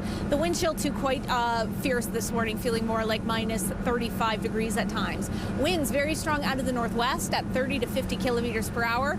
We have that in effect too throughout Winnipeg and southern Manitoba. Those will ramp up around noon. We too will deal with this light snow throughout the morning into the afternoon. Cloudy skies before skies clear out tomorrow, making way for lots of sunshine. Thanks, Catherine. We're encouraged to donate toys and food to help others at this time of year, but the giving of your time is also a valued contribution during the holidays. Today is International Day of the Volunteer. And joining us now from Volunteer Manitoba is Ashley Seymour. Hi, Ashley. Hi, good morning. Thank you so much for joining us. Thanks for having me. This is a big day. Tell us why this is such a big day. Yeah, so International Day of the Volunteer is a really, a global celebration of all the incredible people who donate their time, their energy, their talents to really support our communities. And without volunteers, especially at this time of year, you really see the need at this time. What would happen to those organizations that provide so much to support this community without those volunteers? Yeah, we know that, a lot of these organizations provide such vital community services and programs. And, as you said, during the holiday season, there's a lot of extra things that are taking place. And so we see, the Christmas Cheer Board, for example, Operation Red Nose. Organizations like those really rely heavily on their volunteers to ensure that the community can really benefit from their supports. Without them, it wouldn't be possible. Exactly. Yeah. Okay. And so how does Manitoba fare compared to other places in this country? Yeah, so historically, Manitoba has been one of the most generous provinces, with monetary donations, but also the donation of our time. So we have some of the highest rates of volunteerism across the country, which we're so proud of, and we really want to encourage people to keep that going. For someone who volunteers, what's the feeling they have once they're done with the job for the day? Yeah, it's such an incredible feeling. There's, research that shows that it can really have positive effects on someone's mental health. And so, the holidays, although they're, a joyous time to celebrate, they can also be difficult for some people who are maybe feeling a bit lonely or isolated. And so, getting out in your community and volunteering is a great way to build connections and really boost your spirits. There's a lot of opportunities even right now. So if someone wants to help out, what do you have on offer? Yeah, there is such a variety of opportunities available. And on Volunteer Manitoba's website, we post hundreds of volunteer opportunities on behalf of all the great community organizations in our province. And so I would really encourage somebody who's curious to, visit our website to browse the different positions that are available. And you don't have to dedicate tons of your time. If you only have a little bit of time, there are positions available for that too, right? Absolutely, yeah. Even if you have, have, you know, an hour every couple of weeks. You know, sometimes people don't think that that will make a difference, but every hour really does have an impact in the community. And right now, there is a need for more volunteers, right? Absolutely. There is always a need for more volunteers. So, you know, again, encourage people to visit our website to find an opportunity that's suited for them. Also, we're heading into 2026. You always have your big gala where you honor and recognize some incredible volunteers in our community. You're looking for nominations starting today, right? Absolutely. So today, being the International Day of the Volunteer, is such a great day to launch the call for nominations for the 42nd Annual Volunteer Awards, which, as you said, will happen in the spring. And it's such a great way to celebrate people who have given so much back to their community. So who are you looking for? Who's the perfect nominee? Somebody who has gone above and beyond, whether, you know, they've started an initiative or have been a longtime volunteer with a certain program or an organization. We have 8 different categories that recognize, you know, youth who have given back to their community, perhaps community groups that have gone above and beyond. So there really is a category to celebrate everyone. Most volunteers help out because they just feel there's a need to do it. They don't necessarily feel like they need to be recognized, but once they are recognized, that's a pretty good feeling too, right? It is. It's such a special celebration for folks who, you know, volunteers are traditionally very humble about the time that they give and the work that they do, and so it's important for us to celebrate that. Okay, so if you know someone and you want to nominate them, what should they do? Yeah, visit volunteermanitoba.ca. As we said, we've launched our nominations starting today, and so we'd love to hear about those stories and to meet those incredible people that we know are out in our community. And if you want to nominate someone, we do have a link on our website as well. Thank you, Ashley. Thank you. Jermaine Franklin in the Sports Center newsroom with your must-see moment from Thursday, and for it, we head to the ice. Leafs, Hurricanes, second period. Matthew Nyes gets by Shane Gostisbehere, goes down, however, gets up and buries the backhand. An incredible effort from the Leafs winger. Toronto would go on to win 5-1. That is your must-see moment from Thursday. And tonight on TSN, you can see the Jets take on the Sabres. Coverage starts at 5:30 p.m. Central. That's all for now from the Sports Center newsroom. Have a great day.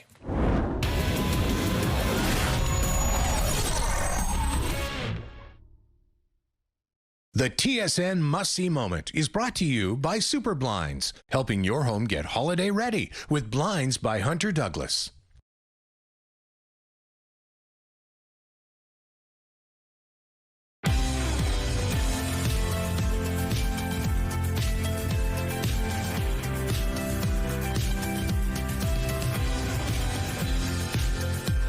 Good morning, Manitoba. It is 8 a.m. on Friday, December the 5th. You're watching Your Morning Winnipeg. Thank you so much for being with us. We have Ainsley McPhail live at CF Polo Park today, of course, talking about Toy Mountain. We're going to have more about that a little later.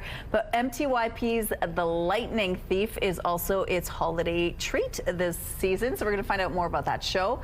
And, of course, chocolate is such a yummy treat at this time of year. Any time of year. Oh, Let's not limit ourselves. I know, Come but on. Decadence Chocolate is doing it pretty special treats for the holiday season, and they're going to join us a little later to show us exactly. Chocolate is incredible. Oh, I love their turtles. They make me so And their happy. Dubai chocolate. Oh, yes. It's really, really good. Delicious. So we're going to have that for you a little later, but the weather, no treat there. Just a little bit of snowflakes. A little gentle sprinkling. I'm trying to manage expectations because temperatures aren't as bad as we saw yesterday. So that's the good news.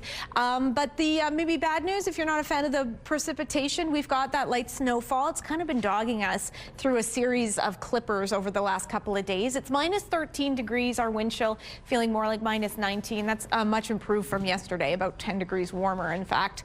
Winds out of the west-northwest, pressure falling, humidity sits at 84%. So yes, that light snowfall care of a clipper, very similar to a series we've been seeing every couple of days. It doesn't amount to a ton of snowfall and doesn't amount to much on our radar, barely picking up. Meanwhile, northern Manitoba also contending with some snowfall to kick off the day, but that'll taper off as well into the morning hours. This is the system that's bringing us that snowfall. As you can see, it's already starting to push into the east. The tail end of it is what's causing that flurry activity, but it moves out pretty quickly, so I'm going to predict that we see that snowfall in our rearview mirror by around noon. Around that time as well, some very strong northwesterly winds ramp up to 30 40 to 50 kilometers per hour. With that, a mix of clouds rolling in. Northern Manitoba quite blanketed as that slight risk of flurries continue. So you can see the skies clear out nicely overnight, setting the stage for lots of sunshine tomorrow. But again, an Arctic air mass that's rolling in on the back end of that clipper is going to plunge temperatures a few degrees cooler than what's typical. And then we're keeping an eye on another system here that's likely to bring some snowfall into the start of next work week. That'll come under those highs of -10 and -12. But backtracking to today, -9 is our high. That's very typical for this time of year. And tomorrow, I mentioned that cold front. It's not terrible, -15 degrees, and we'll have some nice sunshine to kind of ease it a little bit. Your weather art of the day, 5-year-old Emma is trying to manifest some beautiful weather. I hear you, Emma. She drew this picture to hopefully bring it so. Thank you for submitting. And we want to remind you, we are featuring one kid's weather-themed artwork every day on Your Morning Winnipeg, where our entries are dwindling, so we need yours. Send us a pic of those artworks, and you can email them to winnipegweather@ctv.ca. The Weather Art of the Day is brought to you by 103.1 Virgin Radio. Some positive news for Winnipeg's fiscal situation. The city expects to meet its savings target of $51.8 million by the end of the year. In its latest financial status report, the city is projecting a $17.4 million deficit by the end of the year, which is a $300,000 improvement from last quarter. But there are still some variables at play, such as snow clearing costs and work absences driving up overtime. U.S. liquor will be returning to Manitoba shelves, but only for a limited time. And the idea is we're putting up about $1 million worth of this U.S. booze for sale, and that'll result in $500,000 getting donated to the cheerboards in Winnipeg, Brandon, Thompson. Premier Rob Canoe made the announcement Thursday morning on Virgin Radio, noting a backstock of U.S. alcohol previously pulled from Liquor Mart shelves will go on sale. On Monday, vendors, restaurants, and private wine stores will get first crack, and what's left will go on sale to the general public Wednesday. We're not reordering any of the American booze. When you talk to the Americans, this is one of the things that they actually noticed that we've done so far. It's a big irritant. The Premier says Manitoba's ban on U.S. liquor will remain in effect. It was implemented in February in response to U.S. President Donald Trump's tariffs. Nova Scotia announced a similar plan to clear out U.S. alcohol last week. Manitoba politicians are getting a chance to cool off after a heated fall sitting at the legislature. They're now on a winter break. Tense debate, name-calling, and insults marked the fall sitting, which ended earlier yesterday. 3 bills were introduced for debate over the course of the sitting. However, they're still waiting to be passed. MLAs will return to the Assembly for the spring sitting in March. The NDP says that's when it intends to bring forward 19 more bills. EQ Bank has a deal to buy PC Financial. EQB is buying PC Financial from Loblaw for $800 million. As part of the deal, it will become the exclusive financial partner of the loyalty program. PC Financial members are being told nothing will change for now. They can still collect and redeem Optimum points as usual. The app is also not changing. Customers will be told how the brands plan to integrate after the sale is approved. PC Optimum has more than 17 million members. We're getting a new view of Australia's ancient coastline. The landscape was uncovered after a recent storm. It's a vast wetland with natural remnants dating back 7,000 years. Naturally, it has attracted scientists eager to explore the history of the coastline. It could also provide clues for local Indigenous groups who want to learn more about how their ancestors lived. Google has released its search trends for 2025, revealing what we all wanted to know more about. In Canada, it's not a surprise that the Blue Jays topped the list of what people searched for in the news and events category. Jays pitcher Trey Yesavage was the top search in the athletes category. Prime Minister Mark Carney was the most searched person last year. And in the pop culture category, Labubu took the top spot. This one also did not come as a surprise. The number one thing Canadians asked was what does 6-7 mean? We still don't know. Well, here's a look now at the current traffic situation along the St. James Bridge. Looks like things are moving well here. Have picked up, though, as you can see, but overall moving quite well. We do have a traffic note to tell you about. Emergency crews are blocking the northbound curb and part of the median lane on Archibald just past Elizabeth. Delays are building in that area right now, so be mindful of that when you head out this morning. If you have any other traffic tips, let us know, please. Let's go now to Ainsley McPhail, who's live at CF Polo Park this morning. Good morning, Ainsley. Good morning, Rochelle. We're on the second floor for Toy Mountain. It's back for another year, which means that the people who support it are also back. Valdemar joins me with Walmart, David with Salvation Army. Thank you both for being here once again. I cannot believe for 40 years you have been giving back to this cause. Why do you do it time and time again? Well, it's awesome. I feel honored to be here and to be helping out. I think it's very important we give back to our community, and that's part of Walmart's mission, to make sure that people live better.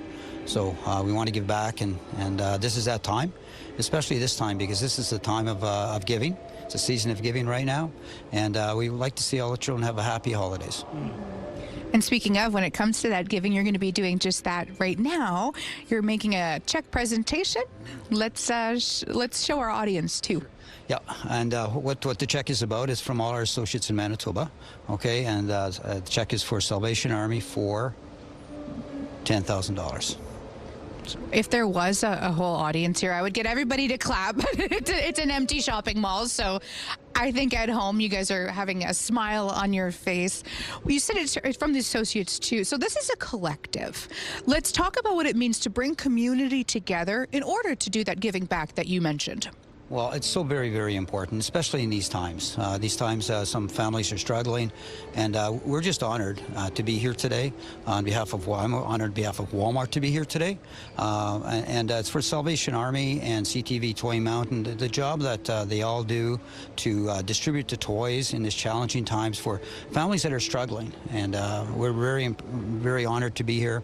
We're very important for us to make sure that everybody has a Merry Christmas and a Happy Holidays, and so that's why we're here. We're almost out of time. Real quick, do you have any toy suggestions for people at home if they want to be giving? I tell you, we have a lot of toys in our store, in our Walmart stores here in Aladdin.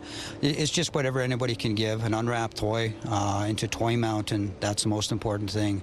And it can be a toy, or it could be a teen gift. Okay, if they could just do that, I really appreciate that. I know they can donate as well to toymountain.ca. Perfect. Or come on down here. I see the tap and go here. Yeah, I know. I love it. Oh, I'm on the wrong side. Okay, tap and go for Salvation Army. I'll get my side right. Back to you. It's so easy. Thank you, Ainsley. Well, with colder weather on the way, experts are reminding drivers to prepare their vehicles, especially when it comes to having the right tires. CTV's Ben Nesbitt saw firsthand just how big a role they play. And suddenly, brake. It happens quickly. You're cruising along when suddenly you're forced to hit the brakes. Experts say the tires on your vehicle will likely be a key factor in what happens next. That winter tire is going to give you the best vehicle control, the best acceleration from a stop, the best braking. Dan Guilfoyle is a driving instructor at the Justice Institute of BC. He says when temperatures dip below 7 degrees, all-season tires become less effective. Hard on the brakes, hard on the brakes, hard on the brakes. Now.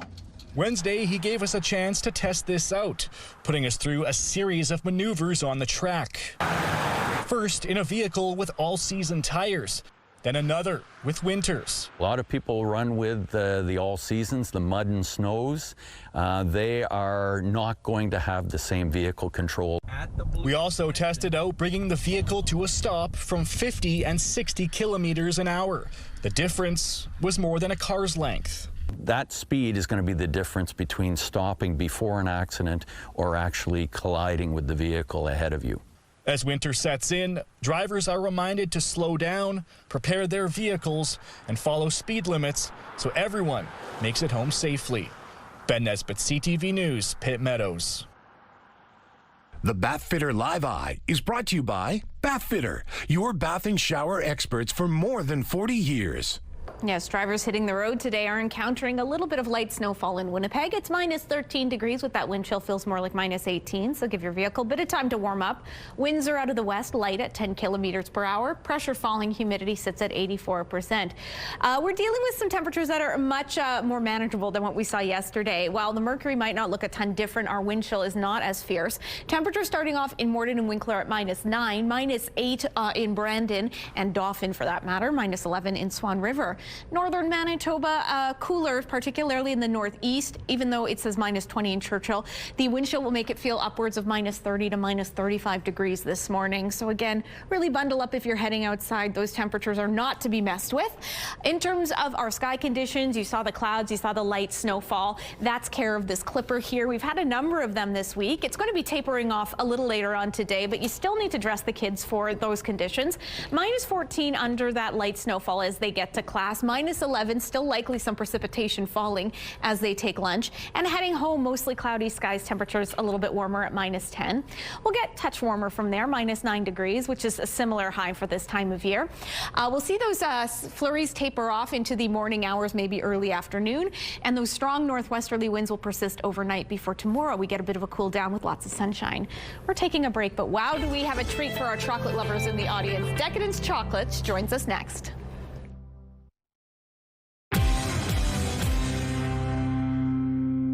We love the sights of the season, and we want to see how you've decorated for the holidays. You could win a $500 gift card from Red River Co-op and have the chance to show off your holiday house live on Your Morning Winnipeg with a visit from Ainsley McPhail.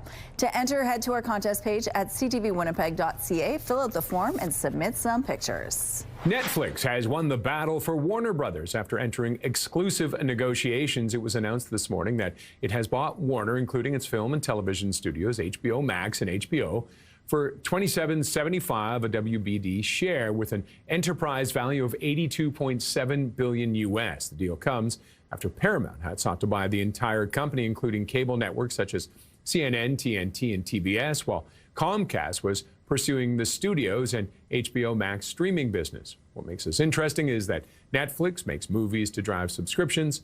Warner does big theater releases.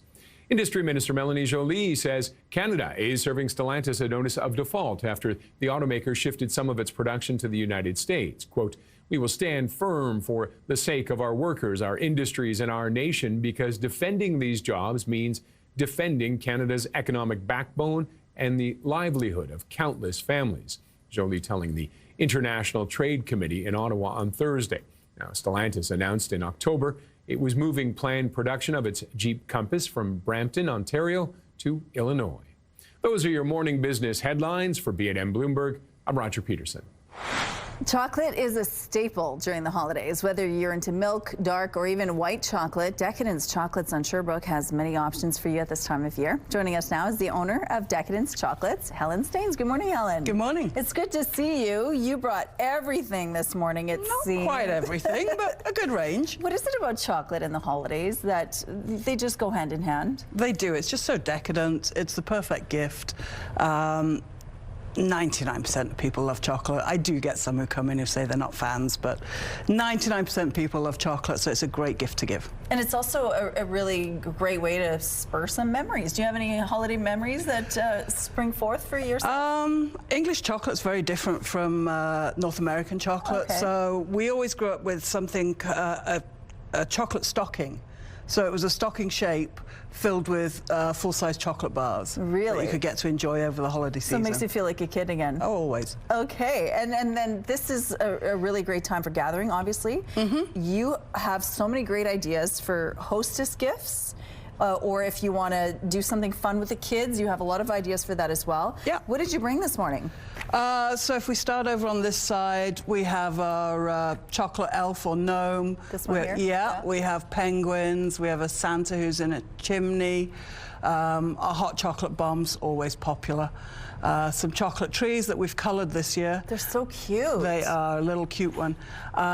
Then something for you to do with the kids. So we have some little snowmen that you can paint, and a Christmas tree you can paint and decorate. So it comes with colours. So this is the snowman here. Yeah. I want people at home to see this. At the back, you have paint. Edible paint. You have edible paint at the back. So this is kind of like a little crafting activity you could do with your kids, right? Absolutely, yeah. You could just paint the little snowmen.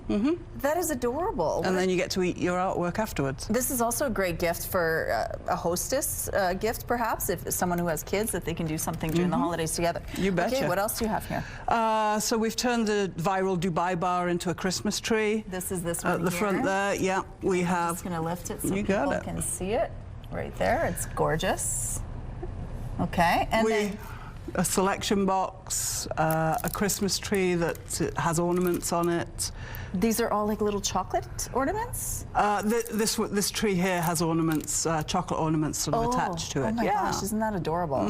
My favorite, you brought my favorite, it's the turtles. The turtles. Which are amazing. They have huge pecans on top of them. Correct. And love them, full of flavor. Yeah. What else you got here? Our polar bears of Churchill, always popular. Chocolate bars as well, make great hostess and teacher gifts. We can also private label them, so if you're looking for a corporate gift, we can private label that as well. Okay. Perfect hostess gift or a centerpiece for your table. Brand new this year is our chocolate fruit and nut tree. Look at this tree. And there's pecans on the bottom, so it's like a turtle base. Kind of, yeah. So it's got pecans, freeze-dried mangoes, crispy almonds, freeze-dried strawberries, hazelnuts, and blueberries. How pretty. And then you get to eat it as well. You also have vegan options. Yeah, a lot of vegan options. So this is actually vegan. So lots of the options are vegan. If we don't have it, and we can make it for you, we will. Just come and ask us. We're almost out of time already. You're going to be part of a market coming up as well. The 13th, we're at the Herbivore Haven Market, which is at, oh gosh, I've forgotten that. They can find the it. United Church. Helen, thank you so much for sharing this with us. Again, look at all these options. If you're looking for something for yourself or for a hostess gift, you can go to Helen's place at Decadence Chocolates. Thank you, Helen. Thanks a lot. Oh, do I love that chocolate. And maybe I could use a cup of hot chocolate this morning standing out here. It's chilly at -13 with that wind chill feels more like -18. My thoughts are scattered because I'm thinking about chocolate. Yes, overcast, some light snow falling, winds are out of the west, pressure falling, humidity sits at 84%. Let's start to the north and work our way down, shall we? Northern Manitoba, you've started with some snowfall activity this morning.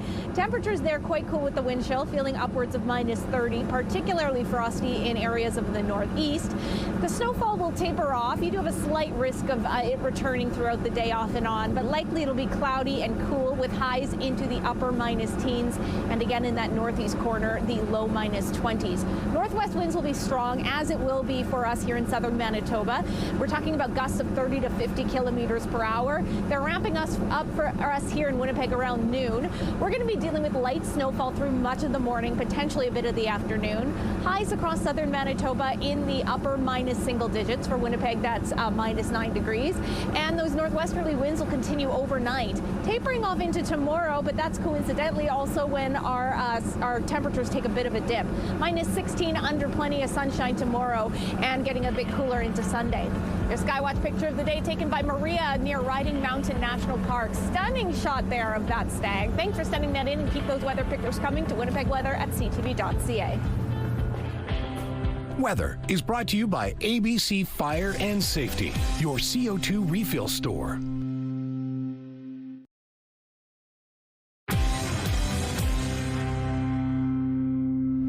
I'm not saying you owe your dad anything, because you don't. But your mom? My mom's gone. From this world? But if she would be anywhere, she would be the underworld. Yeah, I'll do it. Not because my dad needs me. He's been less dad and more absentee. Every year, the Manitoba Theatre for Young People offers a special holiday treat. This year, MTYP is offering a striking show about a hero, Greek mythology, friendship, and courage. The Lightning Thief is a musical telling of the story of Percy Jackson and his powers. Joining us now is the Lightning Thief's director, Sharissa Richards. Good morning, Sharissa. Good morning. Thank you so much for joining us. Now, we know the Percy Jackson books, we know the Percy Jackson movies, and the series that's on Disney, I believe, that's just getting started. Tell us a little bit about who Percy Jackson is and what's going on in his life. Yeah, so Percy Jackson is a young boy who suffers from ADD, ADHD, and dyslexia, and finds himself constantly getting in trouble at school. And it turns out that he is really half god and the son of Poseidon. And once he realizes that he is a young half god, all those things that he sees as problems are really his battlefield reflexes reflexes or everything to do with his Greek god powers.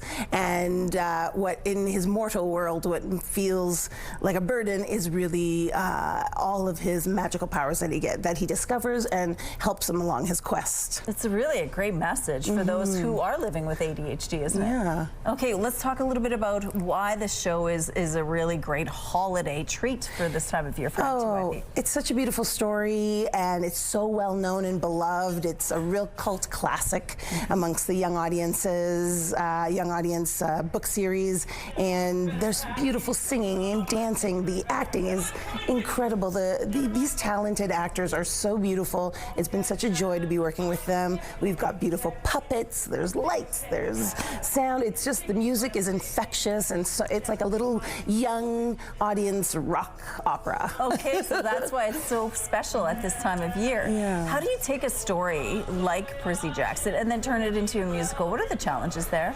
Well, I think that this musical was developed by Rick Riordan is his name, and it was done off-Broadway, I believe, originally.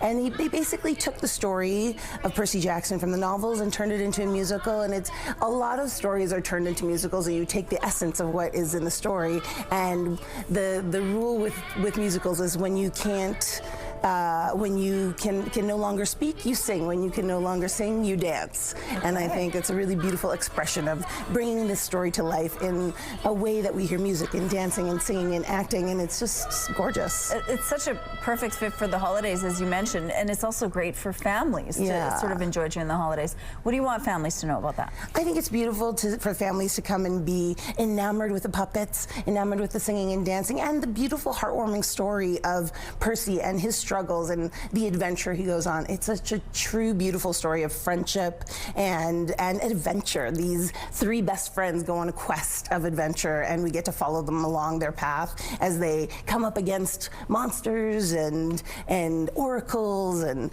Cyclops and Medusa, and we have all these classic Greek characters that they get to battle and win, and in the end, come out victorious. I can feel the excitement coming off of you. I'm excited to check out the show. Where can people find tickets? They can find tickets at MTYP, and the play runs from December 5th to the 28th. And of course, we have a link on our website as well if you want more information. Thanks for sharing this. Thank you. Your Morning Winnipeg. Coffee is brought to you by Robin's Donuts, your favorite stop.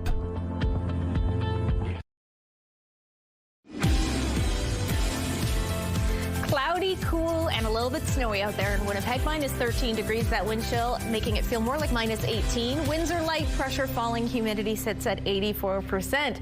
We'd always talk about the snow first, but I also want to highlight the winds. They're going to be quite strong today out of the northwest. Basically, all the province will be feeling them at 30, gusting at times to 50 kilometers per hour, whipping around some light snowfall. That is falling as a result of this clipper, this low pressure system. It's not going to bring a ton of snowfall, but snowfall nonetheless. Meanwhile, the north is also contending with a separate disturbance that's bringing some flurry activity this morning. It'll likely taper off and then stay dormant through the rest of the day, leaving behind lots of clouds, strong northwesterly winds as mentioned, and very cold temperatures. Minus 17 in Thompson, minus 21 in Gillam, minus 19 in Churchill, Island Lake minus 15. But of course, that wind chill this morning feels more in the minus 35 to minus 40 range. So quite dangerous if you're spending time outside. Dress appropriately, folks. A little bit milder to the west. However, you too have that risk of snowfall continuing through the day. Likely it will be overcast, temperatures there in the mid to upper teens. Southwestern Manitoba, decent temperatures, basically seasonal for this time of year. That light snow will taper off by likely around noon. Highs of minus 9 in Brandon and Neepawa, minus 11 in Dauphin and Swan River. Northwesterly winds will pick up for us around noon. Temperatures peaking at minus 9 in Winnipeg. Similar values being felt all throughout the Red River Valley. And northwestern Ontario, clouds, maybe a touch of precipitation in Kenora. Temperatures peaking in the low minus teens. Overnight, couple clouds lingering, those northwest winds staying strong. Temperatures dipping down to 21. And then tomorrow, an Arctic air mass moves in on the back end of this clipper, and that's bringing some very chilly conditions, minus 15 degrees, but lots of sunshine at least. An Indigenous man in Winnipeg is expressing frustration and anger over an alleged incident at a big box store in Transcona. He says he was the target of racial profiling. 32-year-old George Sinclair says he went to the Regent Avenue Home Depot Wednesday morning to buy a leaf blower. It was brought to the counter, he paid for it, and was given his receipt. Sinclair then headed to his vehicle in the store's parking lot and tried to leave. I noticed that there's 2 cop cars behind me with their lights on. So I put my car into park, and as soon as I put my car into park, my passenger door is ripped open. A cop jumps in, he grabs me, telling me I'm under arrest for theft. Then my driver door opens up. The other cop pulls me out, throws me in handcuffs, searches me, throws me in the car. This is ridiculous. I don't have a criminal record. I was treated like an absolute criminal there. It's embarrassing. After police spent several minutes looking at Sinclair's receipt, he said police then ran his name through their system to see if he had any outstanding warrants. Sinclair has no criminal record. He was then released. Sinclair told CTV News he believes he was followed around the store by a Home Depot employee while he was looking for the leaf blower. In a statement to CTV News, Home Depot says, quote, "We take customer complaints seriously. We are aware of an incident at our Regent Avenue store and reviewing the matter internally." Sinclair is asking for a public apology and response from the Winnipeg Police Service. We reached out to the WPS Thursday and they did not respond to this specific incident. Breaking news this morning, job numbers for November have just come out. Figures from StatsCan says the economy added 54,000 jobs last month. The unemployment rate fell to 6.5%. This comes after a positive October when Canada added 67,000 jobs. The Bank of Canada will announce its last rate decision of the year next week. As the cost of living soars, millions of Canadians are turning to food banks. Those organizations are already struggling to meet demand, and the situation is likely to get worse. CTV's Alex Karpa reports. So things that we would get from the food bank would be store brand soups. It's been a difficult last few years for Jacqueline Stone and her family. You could only get by on soup and crackers for so long. Rising costs has made it hard for Stone to make ends meet. She's now relying on a local food bank for help. It's heartbreaking. It's hard. It's a day-to-day battle. A new report from Harvest Manitoba shows up to 60,000 people in the province are accessing food banks each month. Nearly half of them, 45%, are families with children, a significant increase from 5 years ago. Family sizes are getting larger. The demographic of folks that are accessing our services are getting younger, and they're feeding more children. There's more children accessing our services. The report found the increasing cost of living is driving more people to food banks. Rob McCaw has been volunteering at Harvest Manitoba for 14 years, but started relying on food banks for help 3 years ago. I did a budget and it's cost me about $1,700 a month to live, and that's roughly about what I get. So I'm just barely getting by. I'm all alone and I don't have anybody to really help me in life. A lot of tomato sauce. As for Stone, she wants to see all levels of government step up to help those in the same situation she is in. You find yourself going through the grocery store, grabbing what you need, and when you are ready to check out, you pretty much have to do an audit of your cart to see if you can afford everything. Harvest Manitoba has outlined a list of 10 recommendations to address food insecurity here in the province, including increasing social assistance and calls to implement a livable basic needs benefit. Alex Karpa, CTV News, Winnipeg. Here's a look now at the current traffic situation on the St. James Bridge. Things have picked up over here, as you could see. Any cars moving northbound, looks like there are a few delays here. We also have another traffic note to tell you about. Emergency crews are blocking the northbound curb and part of the median lane on Archibald, just past Elizabeth. Delays are building up in that area right now, so just so you know of that as well. If you have any other traffic tips, please text them to us. Here's a look at your gas prices. The Canadian average is $1.30. The provincial average is lower at $1.20. In Winnipeg, the average is $1.18, and the lowest price in Winnipeg is $1.07. All this info is on GasBuddy.com. The Price at the Pump is brought to you by the Kidney Foundation. Help by donating your card today. Today is International Volunteer Day, so we wanted to know for our question of the day, how do you help in the community? Mark volunteers at A&O Support Services for older adults by calling bingo numbers. Lamont donates through Oasis Church, which then takes the donations to Westdale Food Bank or other charities.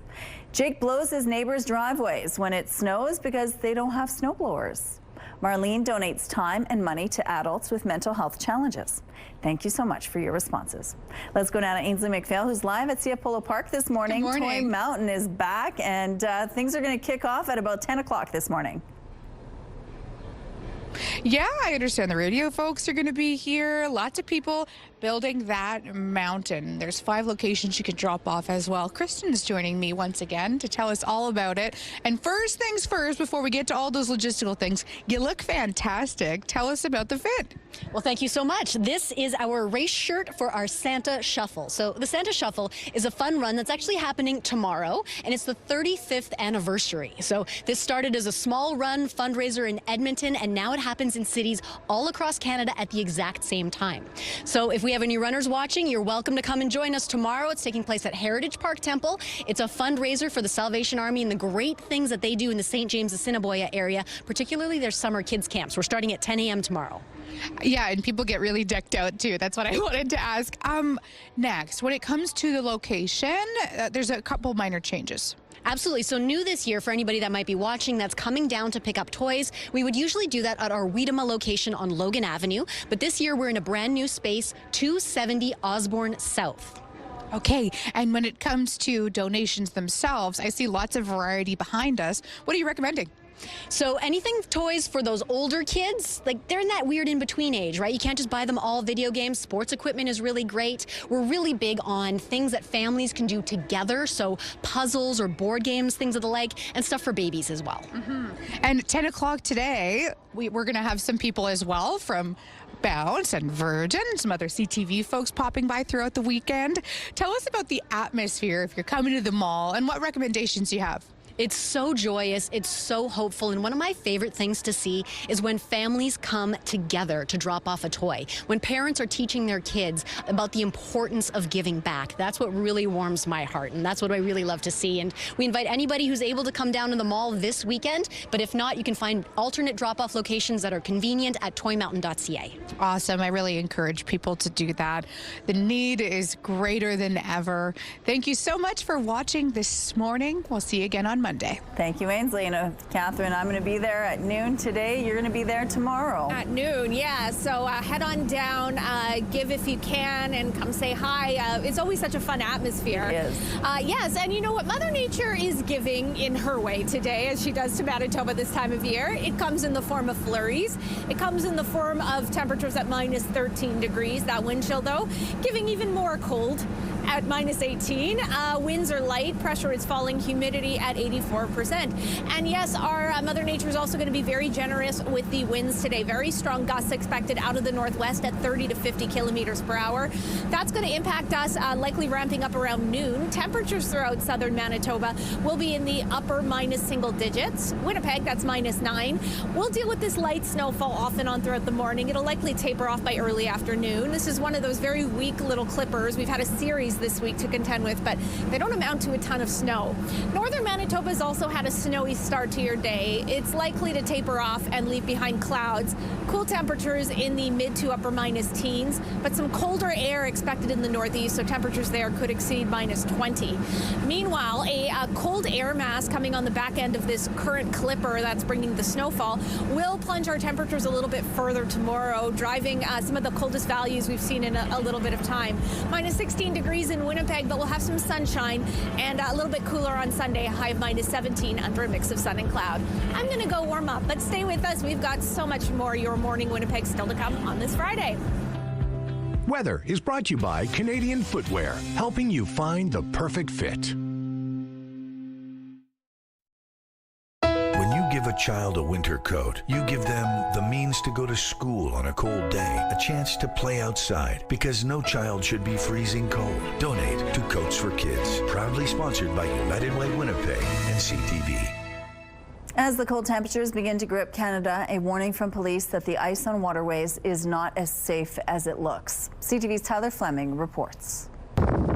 At Dick Bell Park along the Ottawa River, open water meets what appears to be solid ice. But Dalia El Hawari knows better. I would never let my kids out here unattended. Ottawa police have a clear message. No ice is safe ice, because at the end of the day, you have no idea what those states are. Whether a river, lake, or storm pond, do not decide for yourself. And that's what creates these emergencies, and we never want to have to be called out here to do any type of recoveries. Today, officers are out on thin ice explaining the dangers and warning signs to watch for. Your blue ice is going to be the strongest ice that you have out there, followed by your kind of white ice, and then your gray ice, which is a little more dangerous. As we start to get more snow in the city, you're going to see that snow is going to start covering the ice, which can also be dangerous because it starts to insulate that ice and makes it more brittle. And if you do fall through the ice, every second counts, and police are going to show you what to do. We like to remind everybody of the 1-10-1 principle. If you fall in, you have 1 minute to overcome shock and control your breathing. You have to keep fighting. It's all you have. And just know that you do have the time. It's painful, but your body can last quite a while in these conditions. And about 10 minutes to exit the water. Stay back up and kick hard towards the point of entry. Once you're onto the ice shelf, roll away from where you went into the water and move away from that area, keeping your body flat on the ice to spread your weight out. And after that, you have about an hour of rewarming that needs to happen to avoid further effects of hypothermia. The Ontario Life Saving Society says nearly 2 out of 5 drownings happened between October and April. A reminder that no ice is without risk. I wouldn't go anywhere near ice in the winter. Tyler Fleming, CTV News. If you have an art lover or collector in your life, Mayberry Fine Arts is offering a list of Christmas gift ideas, from Maud Lewis prints to sculptures from Leo Mole and even beautiful art books. Mayberry has items in many different price points. Joining us now with some ideas are Sean Mayberry, co-owner of Mayberry Fine Art Gallery, and gallery co-director Dana Mayberry. Good morning to both of you. Good morning. Thank you so much for well, no problem. This is so cool because you have different pieces listed on your website that people can scroll through. Describe to us how you selected the pieces and why. Well, we tried to select a broad range of artists, both contemporary artists as well as historical work, and all within under $1,500. Okay. So we've got sculptures, we've got paintings, we've got a whole range of items, and then some of which you mentioned, and we brought a few other items as well. And we also have items which are in our current auction that has just opened up. So is this something you do every year during the holidays? We usually do a promotion every holiday season, and this year we're working with items all under $1,500. And the fun thing is we have pieces that are available for actual purchase, but we also have pieces that are available in our new auction service as well. So the pieces that we have here, the 3 of them, right in front of you is Eva Tarja, who's a local artist from Winnipeg, who we've represented for a long time, and she does these beautiful abstract paintings.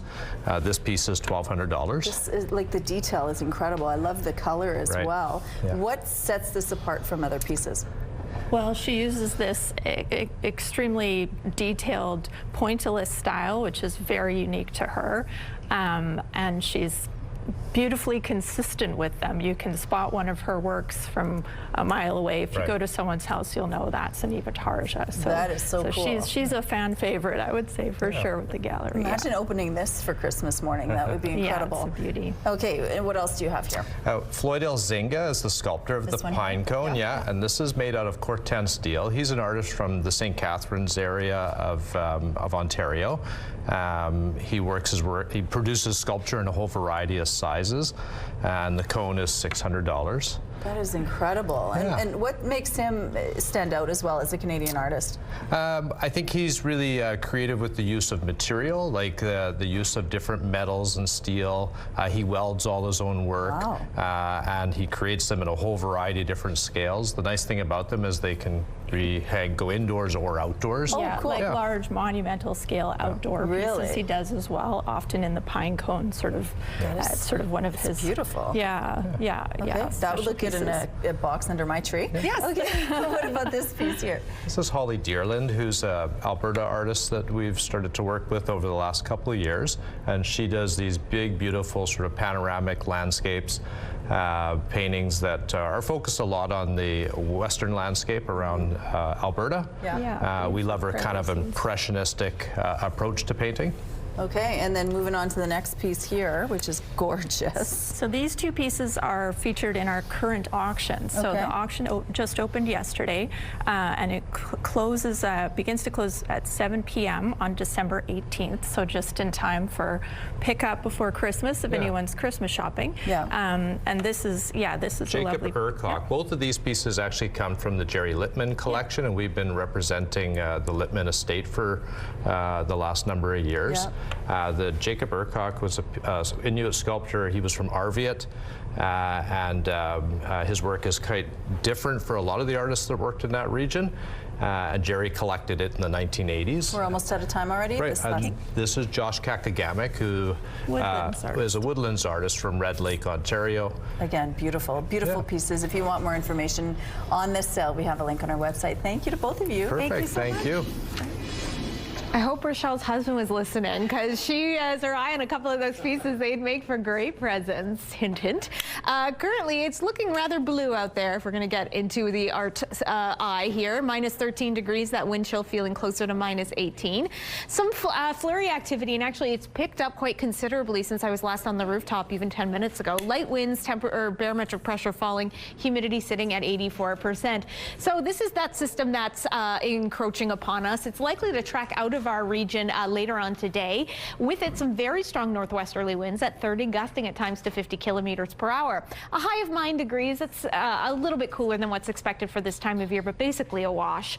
Overnight, those northwest winds stay very strong. Temperatures dipping down to minus 21. That wind chill will be in effect. It'll feel closer to minus 30. And then tomorrow, an Arctic air mass cools us down. We're looking at a high of minus 15 with clear sunny skies. A bit cooler on Sunday with a mix of sun and cloud. We're going to take a break, but stay with us. Your videos of the day still to come on Your Morning Winnipeg. Rooftop arrangements provided by Lacoste Garden Center. Salon services provided by Essentique Spa Salon. Well, we're going to send you off into the weekend. Well, before that, we're going to show you some videos, and we kick things off with the need for speed. This tot is driving like a pro after her dad changed out her toy car battery with a high-powered DeWalt one. She seems impressed by the upgrade, and all the men in her life look pretty proud too, except her brother ran off. Yeah, well, it looks like she's targeting him. Sleep with both eyes open there, sir. There you go. Look at the drift, amazing. Germany has its very own Clark Griswold. A family in northwestern Germany has set the world record for the largest number of decorated Christmas trees in one place for the 7th time. The Record Institute for Germany is confirming they've decorated 621 trees. Decorating starts in June every year. What is that electric bill? Like That's every month? Wow. Well, a seal walks into a bar. It's no joke. It really happened at a bar in New Zealand, surprising people inside. The baby seal then went to the washroom and lodged itself under a dishwasher. Staff say they used salmon to lure it out and into a dog crate. It was later released on a nearby island. The bar now jokes it's got the seal of approval. I was trying to think of a good drink pun. Didn't come to me. Well, the raccoon from yesterday is the best. Sure. Anyway, have a good weekend. We'll see you Monday.